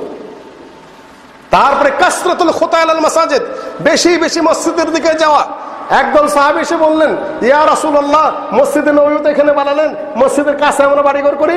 আল্লাহ নবী বললেন, না শোনো, কাছে এসে বসলে হাঁটার সবটা পাবা না, যেখানে আছে বাড়ি ওখানেই থাকো, হেঁটে এসে জামাতে সালাত আদায় করবে। কাসরাতুল খুতা ইলাল মাসাজিদ, আযানের সালাত আওয়াজ যে পর্যন্ত যাবে জামাতে চলে আসবেন। আহলে হাদিস মসজিদ, কাজে আপনারা দূর দূরান্ত থেকে জামাতে না আসেন, জামাত তো পুরা হবে না। এখানে সওয়াব আছে বেশি, এখানে সুন্নতি কায়দায় সালাত আদায় হয়, সাল্লু কামা রাআইতুমুনি উসাল্লি হয়। সেখান থেকে আপনি দূরে থাকবেন কেন? সেখানে জামাতে সালাত আদায় করার চেষ্টা করতে হবে। ওয়া ইন্তিজারুস সালাতে বা'দাস সালাহ, এক সালাতের পরে আরেক সালাতের জন্য অপেক্ষা করা। এত বুজুর্গ লোক, ইয়ানতাজিরুনাস সালাহ, তারা মসজিদের মধ্যে গোল হয়ে বসে এক সালাতের পরে আরেক সালাতের জন্য অপেক্ষা করে, এমন বুজুর্গ মানুষ। রাআইতু ফিল মাসজিদে কওমান হিলাকান জুলুসান ইয়ানতাজিরুনাস সালাহ ওয়া ফি আইদিহিম হাসা, তাদের হাতে কি? পাথর। কি করে তারা? ইউসাব্বিহুন ওয়া ইউকাব্বিরুন ওয়া ইউহাল্লিলুন, বসে বসে সুবহানাল্লাহ আলহামদুলিল্লাহ লা ইলাহা ইল্লাল্লাহ পাঠ করছে কুফার মসজিদে বসে। তিনি আর বেশি কিছু বললেন না। সিনিয়র সাহাবী ইবনে মাসউদ রাদিয়াল্লাহু তাআলা আনহু তখন কখনো গভর্নর হয়েছেন কুফার, আবার কখনো বাইতুল মাল অর্থ বিভাগের দায়িত্ব পেয়েছেন। বলবেন যে আরে আল্লাহ নবীর সাহাবীরা আবার অর্থনীতি বুঝে নাকি? অর্থনীতি বুঝে কে? সাইফুর রহমান সাহেব বুঝেন, এখন আবুল মাল আব্দুল মুহিত সাহেব বুঝেন। আল্লাহ নবীর সাহাবী ইবনে মাসউদ আবার কিসের অর্থনীতি বুঝবে? ও তো একটা মৌলবী, তাই না? নাউযুবিল্লাহি মিন যালিক। আপনারা কার কি বোঝেন? আল্লাহর নবীর কাছে জ্ঞান পাওয়া যারা, তাদের জ্ঞানের সামনে পৃথিবীর কার কোনো তুলনা আছে নাকি? আপনারা কতটুকু জায়গার শাসন করেন, অর্থনীতি পরিচালনা করেন? আল্লাহর নবীর যুগের শাসন ভারী ছিল 10 লক্ষ বর্গ মাইল এলাকা। আবু বকর রাদিয়াল্লাহু তাআলা আনহু যে সেটা বর্ধিত হয়ে পুরা ইয়ামান থেকে শুরু করে ইরানের বর্ডার থেকে শুরু করে শাম থেকে শুরু করে বর্ধিত হয়ে গেল। ওসমান রাদিয়াল্লাহু তাআলা আনহুর যুগে একেবারে পুরো আফ্রিকা থেকে শুরু করে আন্দালুস পর্যন্ত, ভারতের মানসুরা হয়ে বিভিন্ন এলাকাতে শুরু করে ইসলাম পৌঁছে গেছে চীন পর্যন্ত, লক্ষ লক্ষ বর্গ মাইল। সেই সকল রাষ্ট্রের অর্থমন্ত্রী। আপনারা তো মনে করছেন একজন হুজুর মাত্র, তাই না? হুজুর টুপি মাথায় দিয়ে রয়েছে, অর্থনীতি কি বোঝে? মাননীয় অর্থমন্ত্রী 1 ফেব্রুয়ারিতে পার্লামেন্টে ভাষণ দিলেন যে আমাদের দেশে প্রচলিত যে সুদ, এটা সুদ না। কেন? এটা হলো cost of fund and cost of administration. ওনার ধারণা মৌলবীরা তো ইংরেজি বুঝবে না, ফটফট ফটফট কিছু কইরা গেলাম, যাক চলে তো গেল। আমি বলে যে স্যার, অর্থনীতির 2-4 পাতা 200-400 বই পড়ার সুযোগ হয়েছে। বাংলা ইংরেজিতে কম, কিন্তু সৌদি আরবে এত বড় বড় পণ্ডিত আছে, doctor Mukhtar Khattab, doctor Ismail Qureshi, doctor Hamad Al Junaidil সহ, বিশ্বের নাজাতুল্লাহ সিদ্দিকী সহ বহু ডক্টর যারা অর্থনীতির, আমি নিজের চোখে দেখেছি। আমার কাছে 10-20-50টা বই রয়েছে। আপনারা যতই বলতে চান, এটা তো হয় না। ডক্টর আহমদুর রহমানের কোরআনের সায়েন্সের জিজ্ঞাসা করেন, আপনারা যে সায়েন্স জানেন আপনাদের পড়াই দিতে পারবে। এমন বহুত লোক রয়েছে। কস্ট অফ ফান্ড মানে আপনার যে পুঁজি, সেই পুঁজির যে বিনিময়, সেটার নাম সুদ। এখন আমি বলি তাহলে জেনাও জায়েজ হবে যদি কেউ বলে যে cost of body and cost of enjoyment, নারীর দেহের যে বিনিময় সেটা, আর আপনি ভোগ করলেন তার বিনিময়, সুতরাং জেনাও জায়েজ। মালের কোনো কষ্ট নেই, মালের কোনো ফান্ডের কোনো কস্ট ইসলাম এলাও করে না। মালের থেকে আপনি যেটাই নিবেন নির্ধারিত সেটাই নামে সুদ। আপনি এখানে মারাত্মক ভুল করেছেন।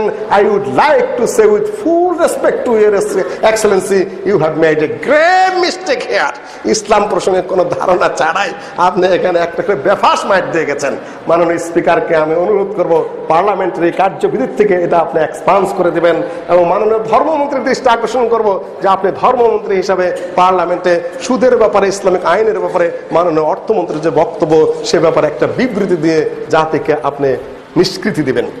কেননা ও সকল ব্যাপার বহুত পুরাতন, বহুত জানাশোনা বিষয়। ইবনে মাসউদ রাদিয়াল্লাহু তাআলা আনহু কখনো কুফার গভর্নর, কখনো অর্থমন্ত্রীত্বের দায়িত্ব পালন করেছেন।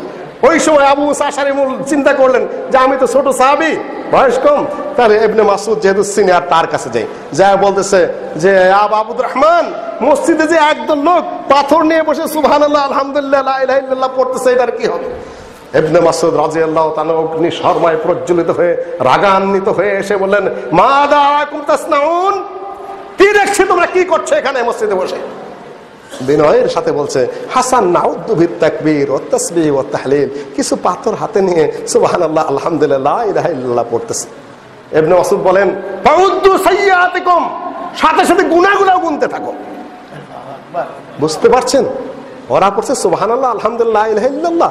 ইবনে মাসউদ রাদিয়াল্লাহু তাআলা আনহু বলেন যে ফাউদ্দু সাইয়্যাতিকুম, এর সাথে সাথে গুনাহগুলো গুনতে থাকো। ওরা জবাব দেয়, লাম নুরিদ বিল্লাল খায়র, হে ইবনে মাসউদ, এতে তো আমরা ভালো উদ্দেশ্য করছি, সুবহানাল্লাহ আলহামদুলিল্লাহ বলছি মসজিদে বসে, তাও সালাতের অপেক্ষা করছি, আমাদের উদ্দেশ্য ভালো। ইবনে মাসউদ রাদিয়াল্লাহু তাআলা আনহু বলেন, কাম মিন মুরিদিন লিল খায়র লা ইউসিবা, কত মানুষই তো ভালো নিয়ে তো কত কিছু করে, কিন্তু সুন্নতের তরিকা না হওয়ার কারণে সে ভালো তারা ধরতে পারে না, ভালো তাদেরকে ধরে না। সুন্নত তরিকা ইখলাস এবং সুন্নতের তরিকা। তারপরে বললেন, একটা ভাষণ দিলেন যে হা উলাই সাহাবাতু নবিয়্যিকুম মুতাওয়াফিরুন, আল্লাহর নবীর সাহাবীরা এখনো আমরা বেঁচে আছি। ওয়ানিয়াতু লাম তাবসুর, আল্লাহর নবীর বাসন কোষণ এখনো ভেঙে সারে নাই। ওয়াসিয়াবহু লাম তাবলা, তার কাপড় চোপড় এখনো পুরাতন হয়ে সারানে অবশিষ্ট আছে। ইয়া উম্মত মুহাম্মদ মা আসরাহুল কাতুকুম, আল্লাহর নবীর এই অল্প কিছুদিন হয়ে ইন্তেকাল করেছেন, ইন্তেকাল কিন্তু জায়েজ আছে। কেন? সহিহ মুসলিম, কোন কোন ভাইরা আবার বলেছেন যে ইন্তেকাল জায়েজ। সহিহ মুসলিম কিতাবুজ যুহুদে খুলে দেখুন, আনতুম সাতানতাকুলুনা মিন হাযিদ দার ইলা দারিন লা যাওয়াল লাহা। মুসলিম শরীফ কিতাবুজ যুহুদ খুলে দেখুন, সেখানে ইন্তেকালের বিষয় রয়েছে, কাজে এটা অবৈধ নয়। আচ্ছা, আল্লাহ নবী ইন্তেকাল করেছেন, খুব বেশি দিন হয়নি। তার সাহাবীরা আমরা বেঁচে আছি, আল্লাহর নবীর বাসন কোষণ এখন ভেঙে সারে নাই, তার কাপড় এখন পুরাতন হয়ে সারে নাই। মাসরা হুলকাতুকুম, কত দ্রুত তোমরা পথভ্রষ্ট হয়ে ধ্বংস হয়ে গেলে। আনতুম ফি মিল্লাতিন হি আহাদা মিন মিল্লাতি মুহাম্মদ আও ফাতিহু বাবা দালালা, তোমরা কি নবী মুহাম্মদের উম্মতের চেয়েও বেশি উৎকৃষ্ট উম্মত হয়ে গেলে, না তোমরা গোমরাহি দ্বার খুলে দিচ্ছ? আমি আর বাড়াবো না, কাজেই সুন্নত অনুযায়ী আপনাকে আমল হতে হবে। নবী মুহাম্মদ সাল্লাল্লাহু আলাইহি ওয়াসাল্লামের খাঁটি উম্মত যদি হতে যায়, আর এই জাহেলি পরিবেশ থেকে এই সমাজকে, এই জামাতকে যদি আমরা উদ্ধার করতে চাই, তাহলে সম্মিলিত প্রচেষ্টার মাধ্যমে দেশের আইন কানুন যতটুকু এসেছে আছে, এর মধ্যে থেকেই বেআইনি কথা বলে, খামাকা উত্তেজিত কথা বলে এবং দণ্ডবিধি যেখানে আছে সেই ধরনের শব্দ উচ্চারণ করে নিজেদেরকে ধ্বংসের মুখে ঠেলে না দিয়ে আইনের ভিতরে থেকেই তারপরে আমরা যতটুকু পারি সার্বিকভাবে ইসলামের দাওয়াত সকলের কাছে পৌঁছে দেব ইনশাআল্লাহুল আজিজ। লা ইলাহা ইল্লাল্লাহর যে দাবি সেটা পূরণ হবে, আর মুহাম্মদুর রাসূলুল্লাহর যে দাবি সেটা আমরা পূর্ণ করার চেষ্টা করব ইনশাআল্লাহ। রাজি আছেন তো? ইনশাআল্লাহ। আমার ভাই, ছোট ভাই, বয়সে বেশ ছোটই, কোরআন এবং হাদিসের যথেষ্ট দক্ষ আলেম, উনি এসে গেছেন। উনি আপনাদের সামনে এখন আলোচনা করবেন। আমি আমার বক্তব্য এখানে শেষ করছি। আকুলি কওলি হাযা আস্তাগফিরুল্লাহ লাকুম আজমাইন। আসসালামু আলাইকুম ওয়া রাহমাতুল্লাহি ওয়া বারাকাতুহু।